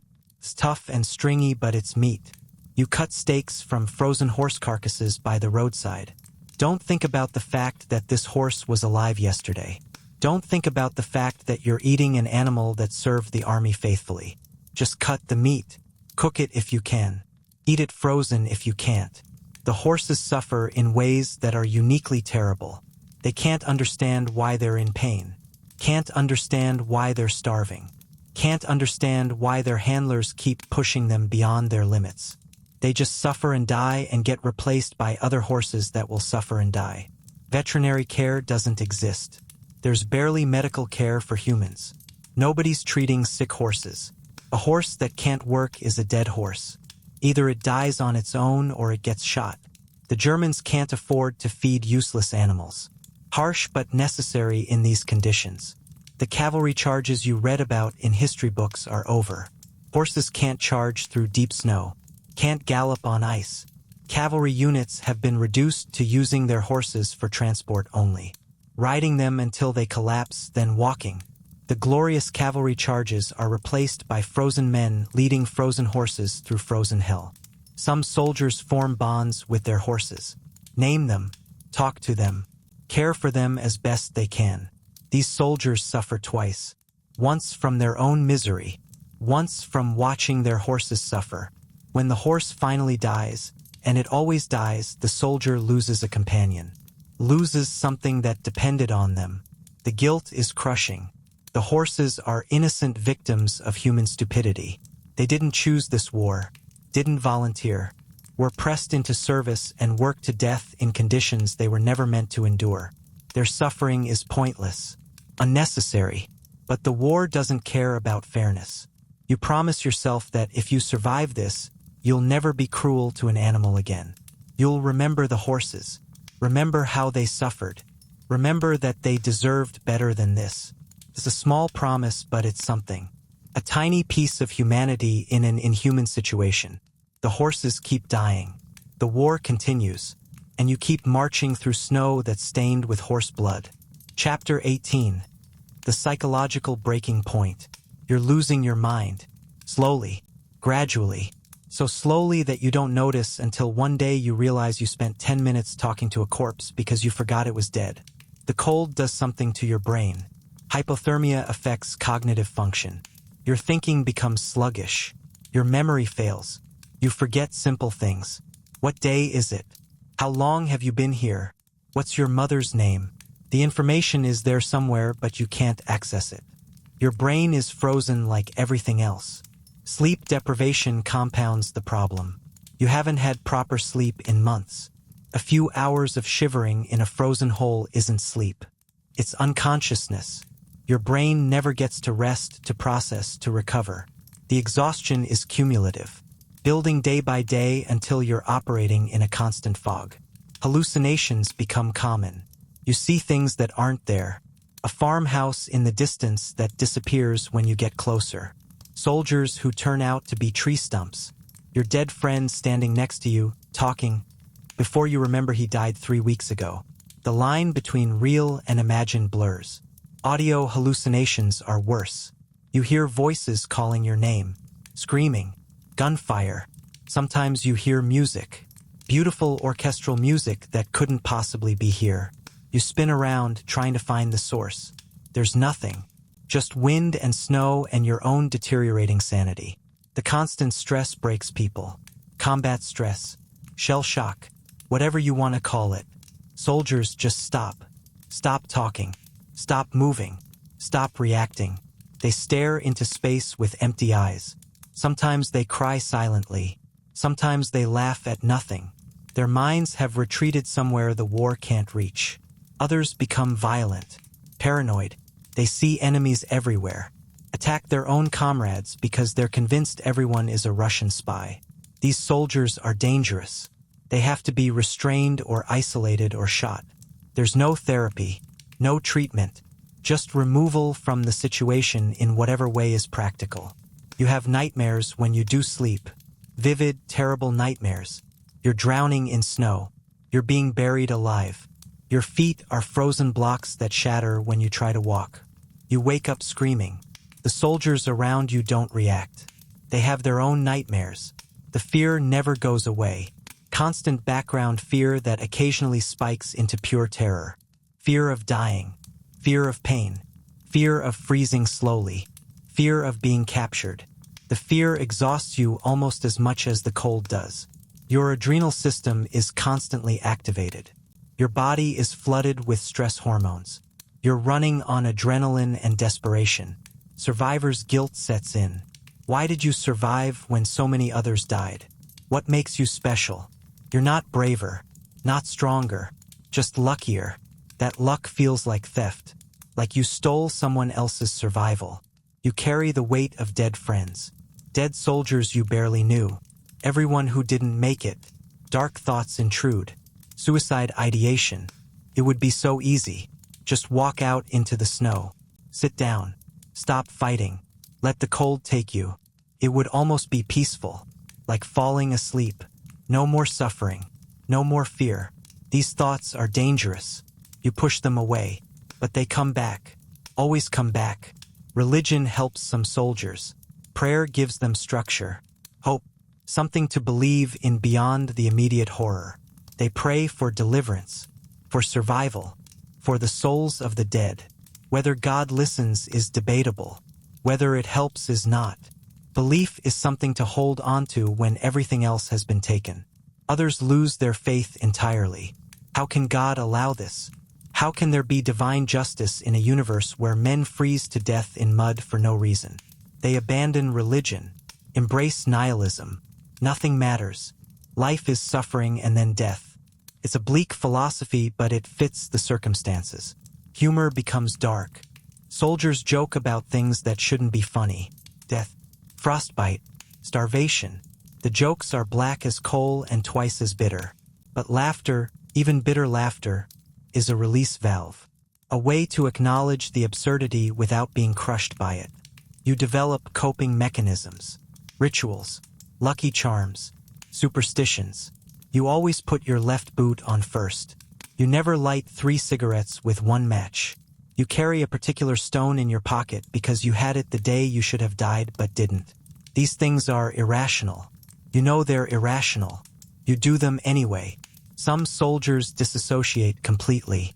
They're physically present but mentally absent, going through the motions without really being there. It's a defense mechanism. If you're not really here, the horror can't really touch you. They're zombies in uniform, following orders, existing, not living. The psychological damage will last forever. If you survive, if you make it home, you'll never be the same. You'll wake up in a warm bed and panic because the cold isn't there. You'll hoard food because starvation is always 1 meal away. You'll flinch at sudden sounds. You'll never feel truly safe again. Your mind is breaking. The question isn't if, it's when. How much more can you endure before something fundamental snaps? You don't know. Nobody knows. You keep going because the alternative is death. But part of you wonders if death wouldn't be easier. Chapter 19. The Spring That Never Arrives. It's March 1942. Technically, spring should be coming. You've survived the worst of winter. The temperature is rising. -20 instead of -40.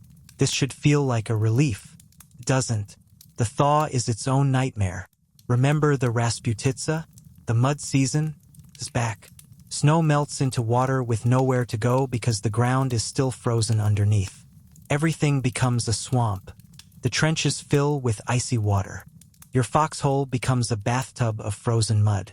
You stand in it up to your knees because there's nowhere else to go.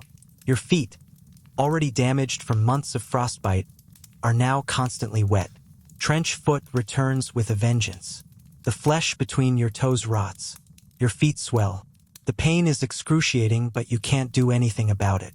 You still need to walk, still need to fight. So you walk on rotting feet and try not to scream.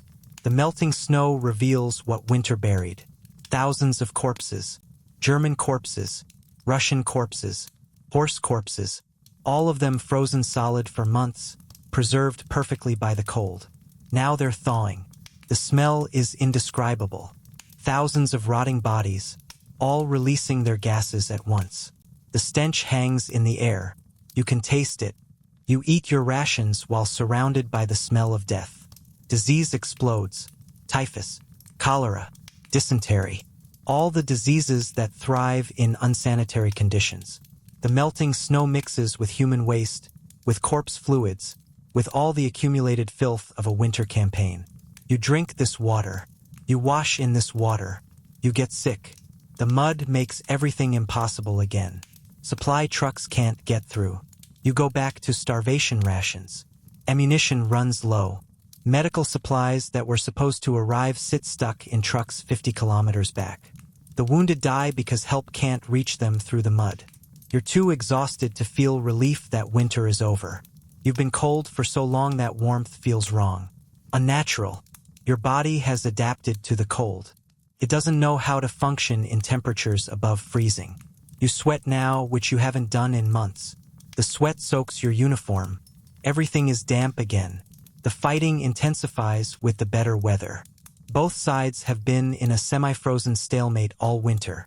Now that movement is possible again, now that tanks can operate and aircraft can fly, the war accelerates. Artillery barrages, tank attacks, infantry assaults. The death toll rises. You've survived winter. Congratulations. Now you get to fight through spring and summer and face another winter after that. Because this war isn't ending. It's not ending in months. Maybe not in years. You might be here until you die. That's looking increasingly likely. Your body is ruined. Frostbite has cost you 3 toes and 2 fingers. You have permanent nerve damage in both feet. Your lungs are scarred from breathing frozen air. You probably have tuberculosis. Your teeth are falling out from scurvy. You're 23 years old and you have the body of a 60-year-old. Your mind is worse. You can't sleep without nightmares. You can't relax because the fear never turns off. You forget things. Simple things. Your sister's name. How to read. The fear of going insane is constantly present. Maybe you're already insane and you don't realize it. The spring brings no hope. Just different suffering. Wet suffering instead of frozen suffering. Muddy suffering instead of icy suffering. Suffering is the constant. The season doesn't matter. You're going to suffer regardless. You count the days. Not forward to some future relief.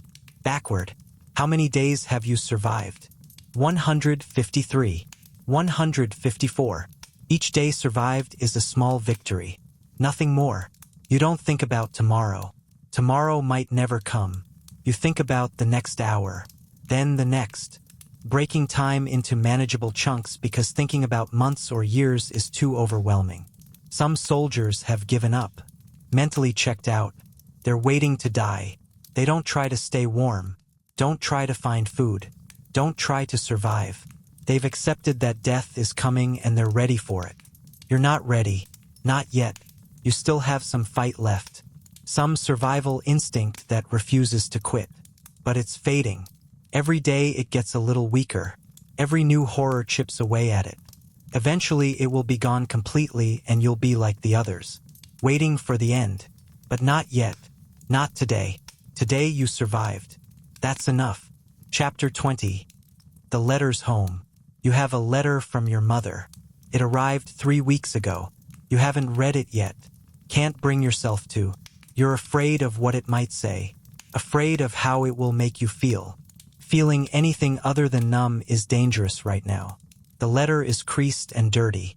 It's been carried in your pocket for weeks, absorbing your sweat, your filth, the general corruption of everything you touch. The ink is probably smudged. Your mother's handwriting, once so familiar and comforting, now looks like alien symbols. You don't remember how to read cursive. Your brain has forgotten skills it doesn't need. Reading her letter would require concentration you don't have. Other soldiers write home regularly. They sit in the few minutes of downtime and scribble notes. Censored notes. Can't mention locations. Can't mention casualties. Can't mention how bad it really is.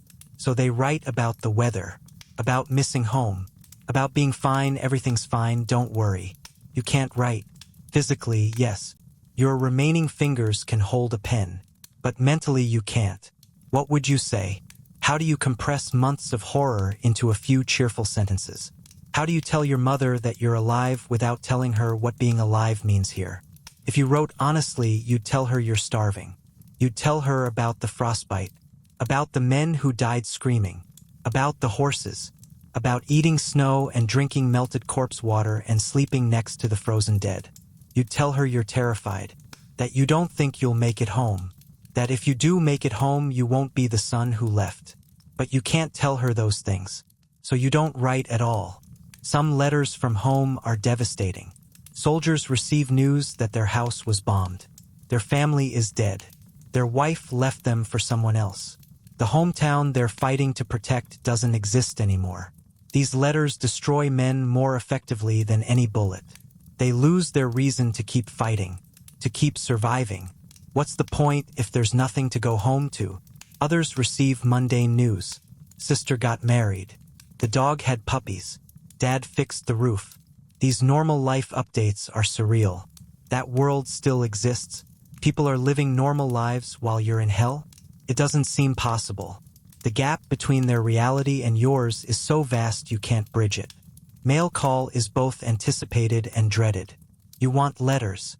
They're a connection to a world that isn't trying to kill you, but you're afraid of what they might contain. Bad news, or worse, good news that reminds you of everything you're missing. You watch a soldier read a letter and start crying. Not sad crying, happy crying. His daughter was born. He's a father. He stares at the letter like it's the most precious thing in the world, which it is. In this frozen hell, that letter is hope. Proof that life continues, that something good can still happen. That soldier dies 2 days later. Artillery shell. Quick death. Lucky really. You take the letter from his body before burying him. You'll send it back to his family eventually, along with his other effects. They'll get a letter explaining he died bravely, serving his country, making a difference. All lies. He died randomly, pointlessly. His daughter will grow up without a father because of this stupid war. You still haven't read your mother's letter. You fold it carefully, put it back in your pocket. Maybe tomorrow, maybe next week, maybe never. Right now you can't handle it. Can't handle the reminder that there's a normal world somewhere. That your mother is sitting in a kitchen you'll probably never see again. Worried about a son who's already mostly dead. Writing would make her feel better. You know this. A few lines saying you're okay. That you're thinking of her. That you'll be home soon. Simple comfort. But you can't give her that comfort because giving it would require admitting to yourself that you might never make it home. That these could be the last words she ever receives from you. The pressure is too much. So the letters pile up. Unread letters from home. Unwritten letters to home. A growing stack of missed connections. Of things unsaid. Relationships maintained by silence and hope.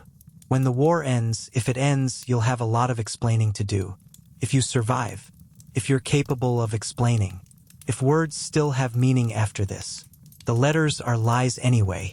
The ones you receive lie by omission. Nobody tells you how bad things are at home. How the bombing is. How the rationing is. How scared everyone is. They lie to protect you. You lie to protect them. Everyone lies and the truth becomes impossible to find.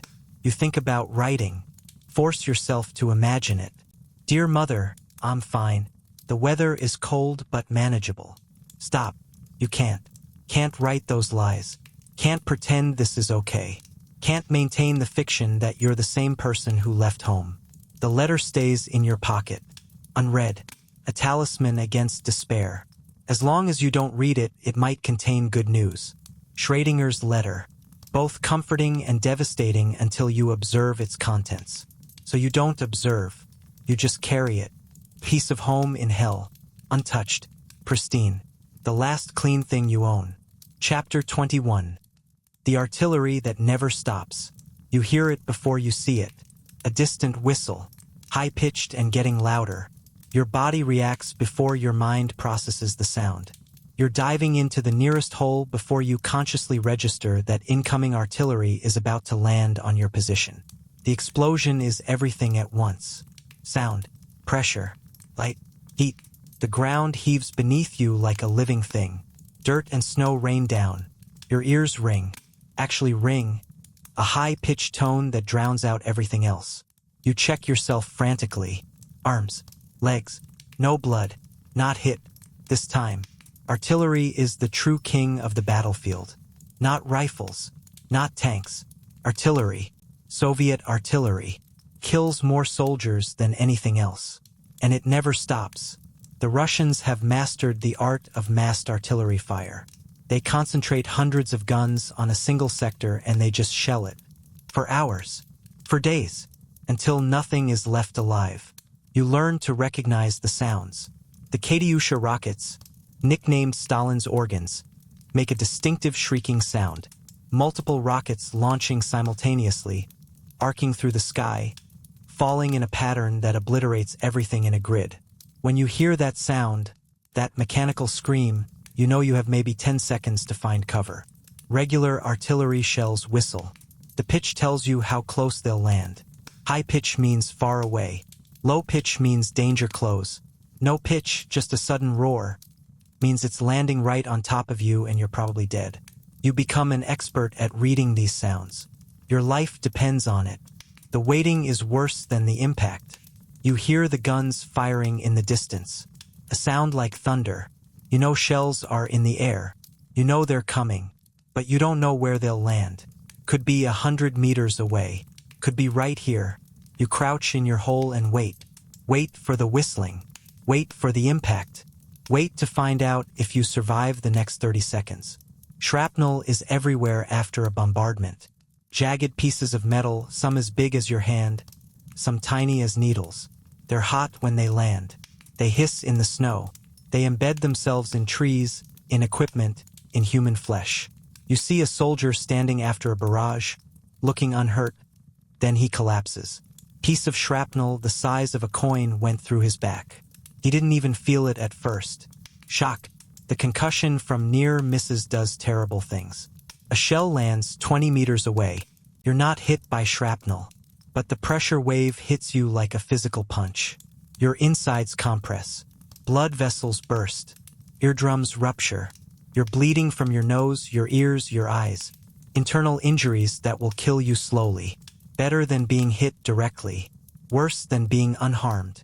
Direct hits leave nothing.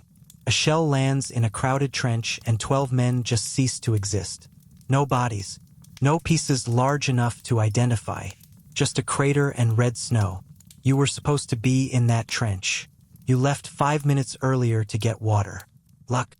Random, meaningless luck separates the living from the atomized dead.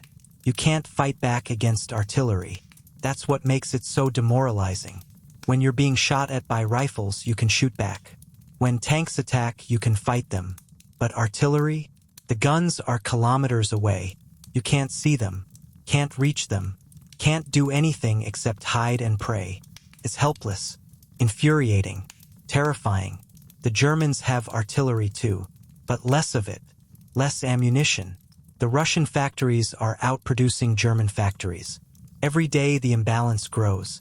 For every shell the Germans fire, the Russians fire 5, 10. The math is simple and brutal.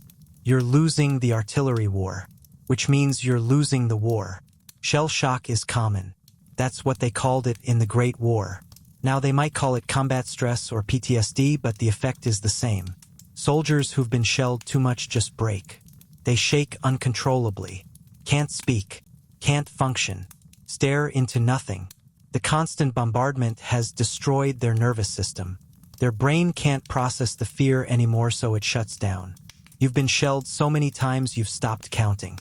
Hundreds of bombardments. Maybe thousands. You're numb to it now. Not brave. Not calm. Just numb. Your fear response is burned out. When the shells come, you go through the motions. Find cover. Curl up. Wait. If you die, you die. You can't maintain peak terror for months. The body won't allow it. The landscape is nothing but craters. Every square meter has been shelled multiple times.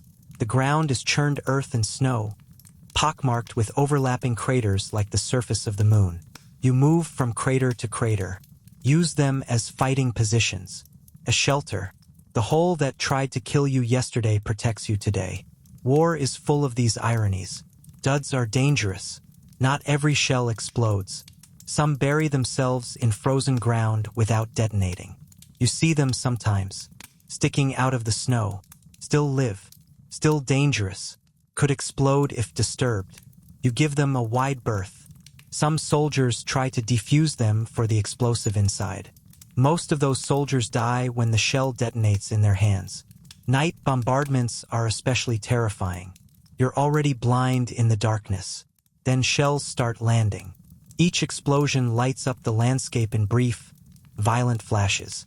Shadows jump and twist. You can't tell where you are, where the impacts are. You just press yourself into the frozen earth and hope. The Russians time their barges deliberately. They shell you at dawn when you're weakest. They shell you at dusk when you're trying to eat.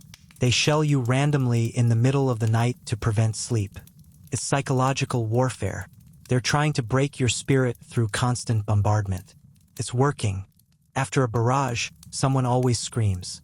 Wounded men crying for medics, for their mothers, for someone to kill them and end the pain. You learn to identify the different types of screams. The shocked scream of someone just hit.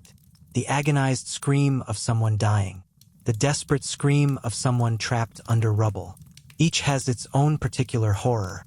You help when you can. Drag wounded men to cover. Apply tourniquets. Stuff bandages into holes that won't stop bleeding. But mostly you just try to survive. You can't save everyone. Can't save most people. The arithmetic of triage in combat is brutal. Save the ones who will survive. Let the others die. Hard choices. Necessary choices. Choices that haunt you. The barrage lifts. Silence. Blessed. Terrible silence. Your ears are still ringing, but the explosions have stopped. You wait.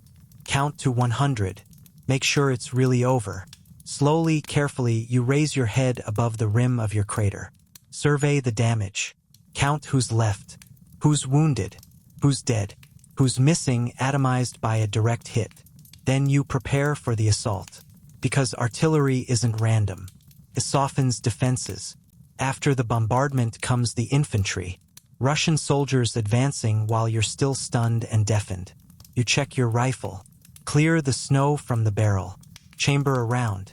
Your hands are shaking. From cold or fear, you can't tell anymore. Doesn't matter. Here they come. The artillery never stops. Even when it stops, you hear it. The phantom whistle. The imagined explosions. For the rest of your life, if there is a rest of your life, you'll hear artillery. Loud noises will make you flinch. Fireworks will send you diving for cover. The sound of thunder will trigger panic. The artillery owns you now. Forever. Chapter 22. The moments between the horror. There's a Russian soldier in the crater with you. This shouldn't be happening. You should be killing each other. That's the job. That's the war. But the artillery barrage that drove you both into this hole is still ongoing. Shells are landing close enough that attempting to fight would mean certain death for both of you. So you sit on opposite sides of the crater. Both of you exhausted beyond reason. Both of you just trying not to die in the next 60 seconds. He's maybe 20 years old. You're 23. Neither of you want to be here. Neither of you chose this. But here you are. Enemies sharing a hole while death reigns from above. He's smoking. Russian cigarettes. Papyroses. Those weird cigarettes with a hollow cardboard tube. The smell reaches you across the crater. Tobacco. Actual tobacco. You haven't had a cigarette in 3 days.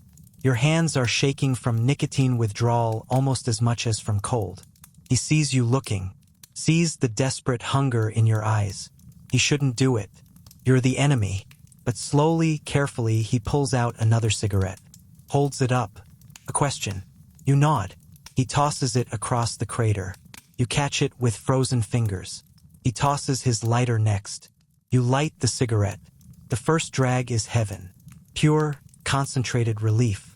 Nicotine floods your system. For 30 seconds, nothing else matters.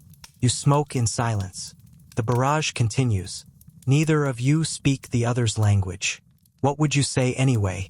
Thanks for not killing me? Sorry about the invasion.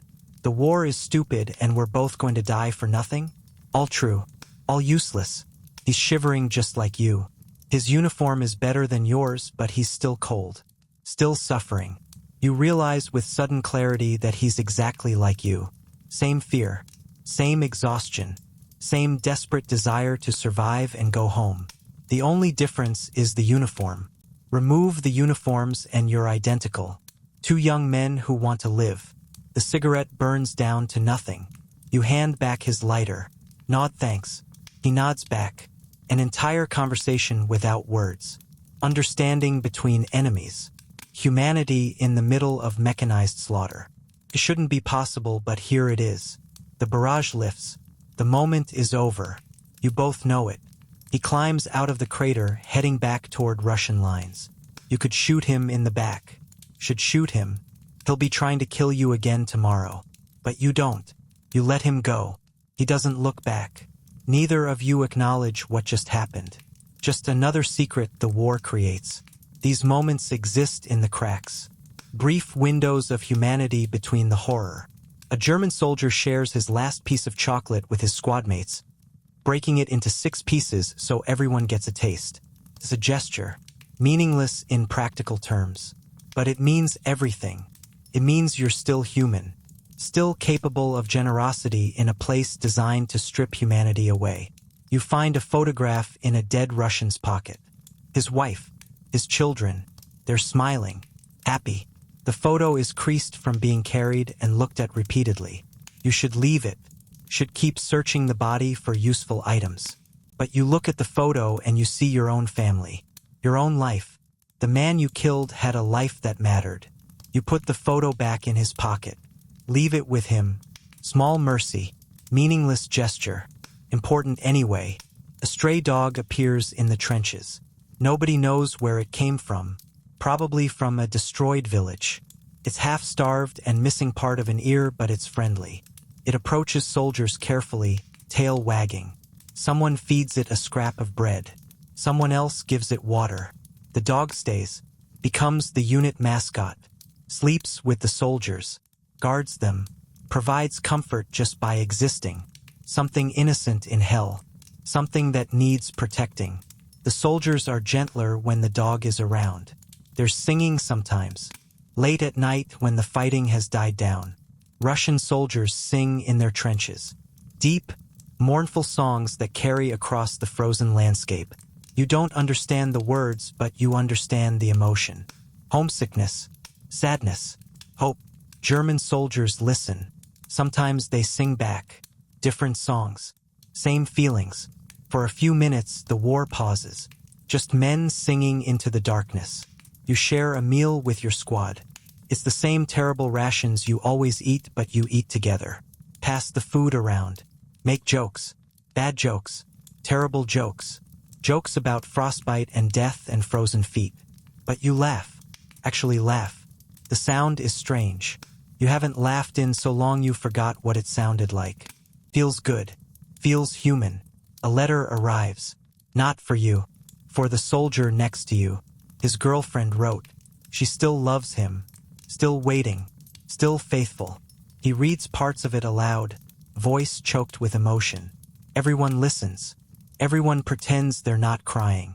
Everyone shares his joy vicariously. His happiness is everyone's happiness because happiness is so rare you hoard it like gold. You help a wounded Russian soldier. This makes no sense. He's the enemy, but he's screaming, bleeding, dying. And you have a bandage. You patch him up. Stop the bleeding. He'll be captured and sent to a POW camp. Probably die there. But not here. Not now. Not bleeding out in the snow while you watch. You did something good. Something right. In a place where right and wrong have lost all meaning, you found a moment of decency. 2 soldiers fight over a scavenged coat. Both need it. Both are freezing. The fight is brief and vicious. Then an officer steps in, orders them to share it. 6 hours each. They agree. It's ridiculous. They hate each other now, but they share the coat. Take turns. Because survival requires cooperation even with people you despise. You watch the stars on a clear night. No clouds. No snow. Just stars. Billions of them. The same stars that shine on your home. On your family. The stars don't care about the war. Don't care about frozen soldiers and dead horses and artillery. They're beautiful and distant and eternal. You stare at them until your neck hurts. Until your exposed face is numb. Because beauty still exists. Even here. An older soldier, one of the few who survived from the beginning, tells stories. About home. About peacetime. About normal life. Everyone listens like children at bedtime. These stories are fantasy now. fairy tales, going to a cafe, drinking real coffee, walking down a street without fear. These things seem impossible, but hearing about them reminds you why you're trying to survive. Reminds you that normal life exists somewhere. Waiting. You receive a package from home. Impossible luxury. Inside are socks. Clean socks. Hand-knitted by your mother. They're warm. They're dry. They fit. You cry. Actually cry. Tears freeze on your cheeks. These socks are love. Physical manifestation of someone caring whether you live or die. You put them on. They won't last long. A week maybe. But for 1 week you'll have warm feet and the knowledge that you're loved. The moments between the horror are what keep you going. The cigarette shared with an enemy. The dog that appears. The songs in the darkness. The terrible jokes that aren't funny but you laugh anyway. These moments are tiny, fragile, easily destroyed. But they're human.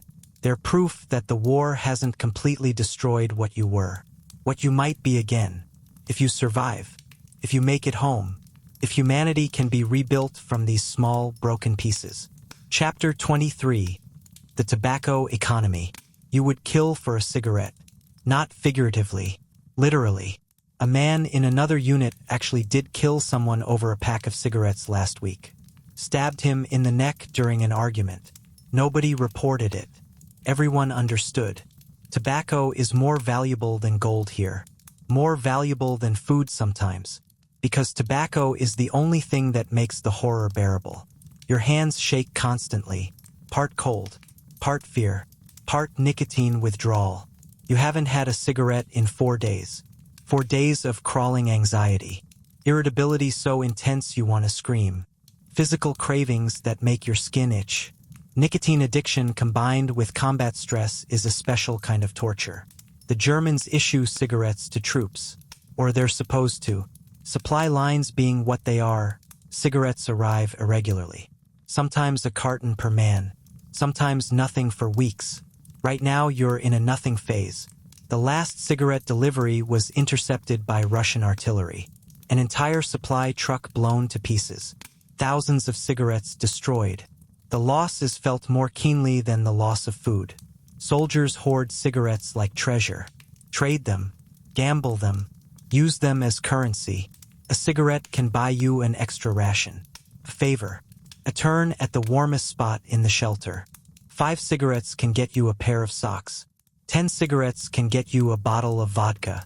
20 cigarettes can buy almost anything. Power and wealth measured in tobacco. You roll your own when you can get tobacco. It's an art. Take a scrap of paper. Newspaper if you're lucky. Anything flammable if you're not. A few precious strands of tobacco. Roll them carefully with frozen fingers. Seal it with spit that immediately freezes. Light it with a match you've been saving. The paper burns acrid and chemical, but you don't care. Smoke is smoke. Sometimes there's no tobacco. Then you smoke anything. Dried leaves. Tree bark ground into powder. Straw. These substitutes provide no nicotine, but they provide the ritual. The act of smoking. Hands to mouth. Inhale. Exhale. Watch the smoke curl away. The ritual is almost as important as the drug. Almost. Lighting a cigarette at night is dangerous. The flare of the match can be seen by enemy snipers from hundreds of meters away. You learn to light cigarettes under cover. Under a coat. Inside a hole. Behind cupped hands. 1 match lights 3 cigarettes. Never 4. Old superstition from the Great War. The 3rd light gets you killed. Nobody lights 4. Nobody tests that superstition. The Russians have better tobacco than you do. Russian cigarettes are harsh and strong, but they're plentiful. When you capture a Russian position, the first thing soldiers look for is tobacco. Food second. Weapons third. Tobacco first. Always tobacco first. A dead Russian with a pack of cigarettes in his pocket is a treasure trove. You trade with the enemy sometimes. Unofficial truces. A German soldier tosses cigarettes across no man's land. Russians toss back bread or vodka. Nobody shoots during these exchanges. Officers look the other way. Everyone understands that survival requires these small mercies. These brief moments of cooperation between people trying to kill each other. Smoking in the cold is uniquely miserable. The cigarette freezes to your lips. You have to tear it away, leaving skin behind. The smoke is harsh in frozen lungs. Your throat burns. Your chest hurts. But you smoke anyway, because the alternative is facing the horror completely sober and alert. Impossible. Nobody can endure that. The ritual of sharing cigarettes creates bonds. You offer a cigarette to another soldier. Not because you can spare it. You can't. Every cigarette is precious. But because sharing tobacco is how men communicate. It's respect, acknowledgement, friendship. You smoke together in silence and you've said everything that needs saying. Some soldiers make pipes from shell casings. Brilliant improvisation. Clean out a spent cartridge. Fashion a stem from a hollow stick or piece of metal tubing. Pack it with whatever tobacco you have. It's crude but functional. Pipes use less tobacco than cigarettes. Make the supply last longer. Everyone wants a pipe. Few have the materials or skill to make one. You ration your cigarettes obsessively. 2 per day. 1 in the morning. 1 at night. No more.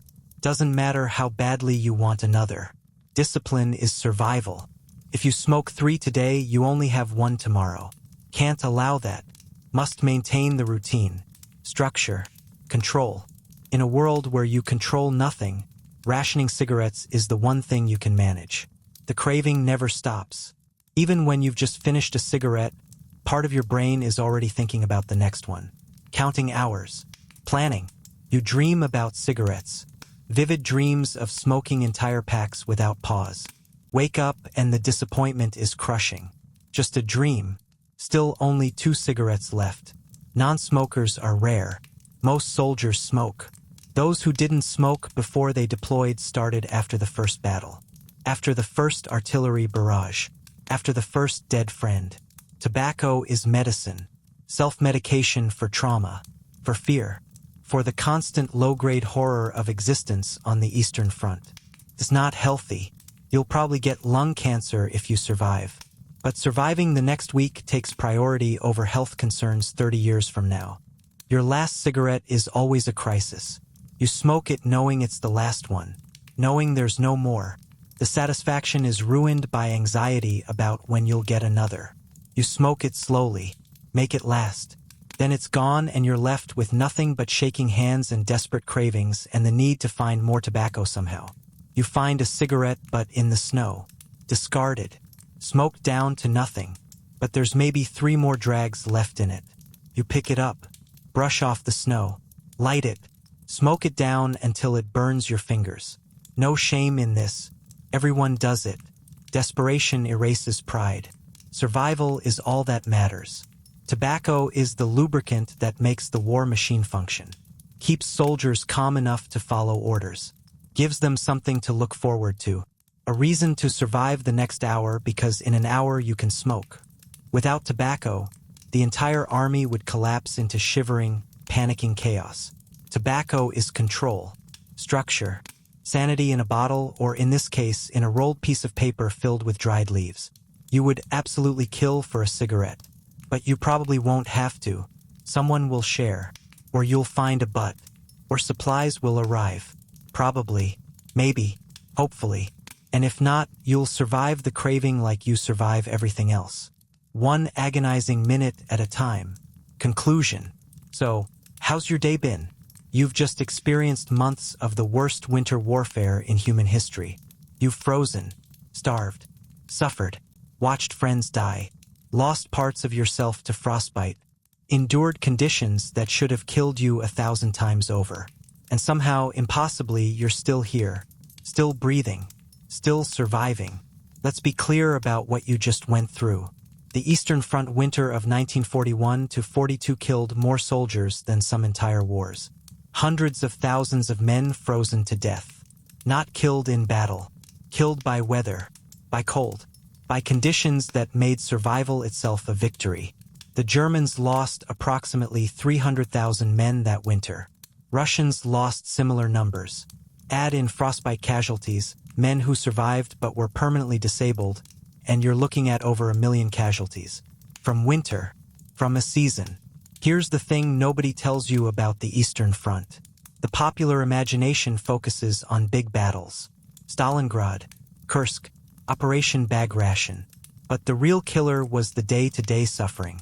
The constant, grinding, relentless misery of trying to stay alive in -40 weather with inadequate equipment and no hope of relief. Every single thing you take for granted in modern life was absent there. Running water, heat, shelter, clean clothes, medicine, safety, food, all of it gone. Replaced by frozen hell that killed indiscriminately. Killed Germans and Russians equally. The cold didn't care about ideology, about who was right or wrong. It just killed. The soldiers who survived carried the scars forever. Physical scars. Missing fingers and toes. Frost-damaged limbs. Lung damage from breathing frozen air. But the psychological scars were worse. PTSD that lasted decades. Nightmares every night. Inability to feel warm even in summer. Fear of cold that never went away. But here's the wildest part. They kept fighting. Both sides. Despite the cold. Despite the suffering. Despite watching their comrades freeze to death. They kept going. Human endurance is terrifying when you really think about it. People can adapt to almost anything. Can survive almost anything. Can keep functioning in conditions that should destroy them. We romanticize war. Make movies about it. Write books. Build monuments. We talk about glory and sacrifice and serving your country. But the reality is frozen feet rotting in disintegrating boots. It's eating frozen horse meat by the roadside. It's watching your friend freeze to death in the night because there's no heat. It's losing your mind slowly in a world of endless white and cold.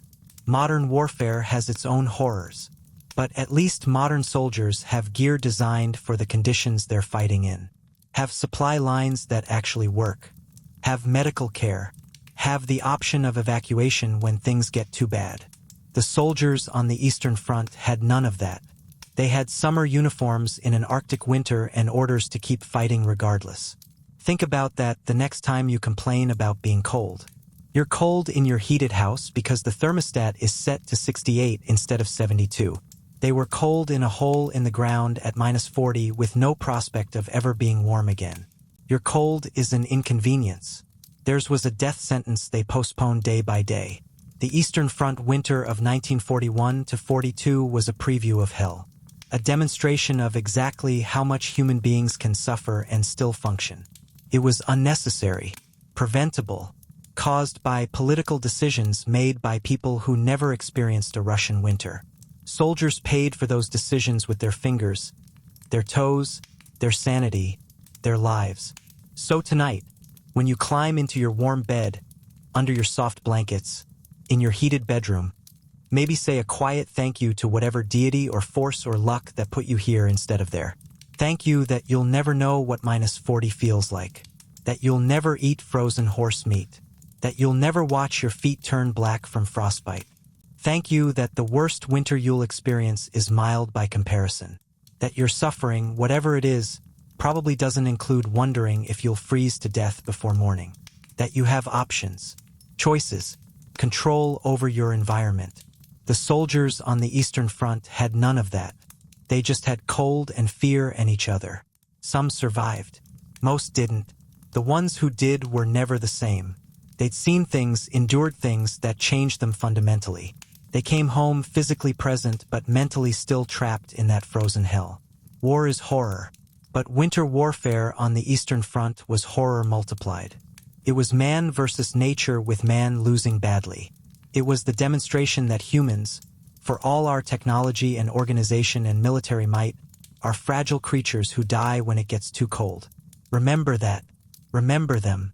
The millions who suffered and died in conditions we can barely imagine. Honor their memory not with glory or celebration but with determination to never repeat it. To never send another generation into that frozen hell. And stay warm out there, because they couldn't.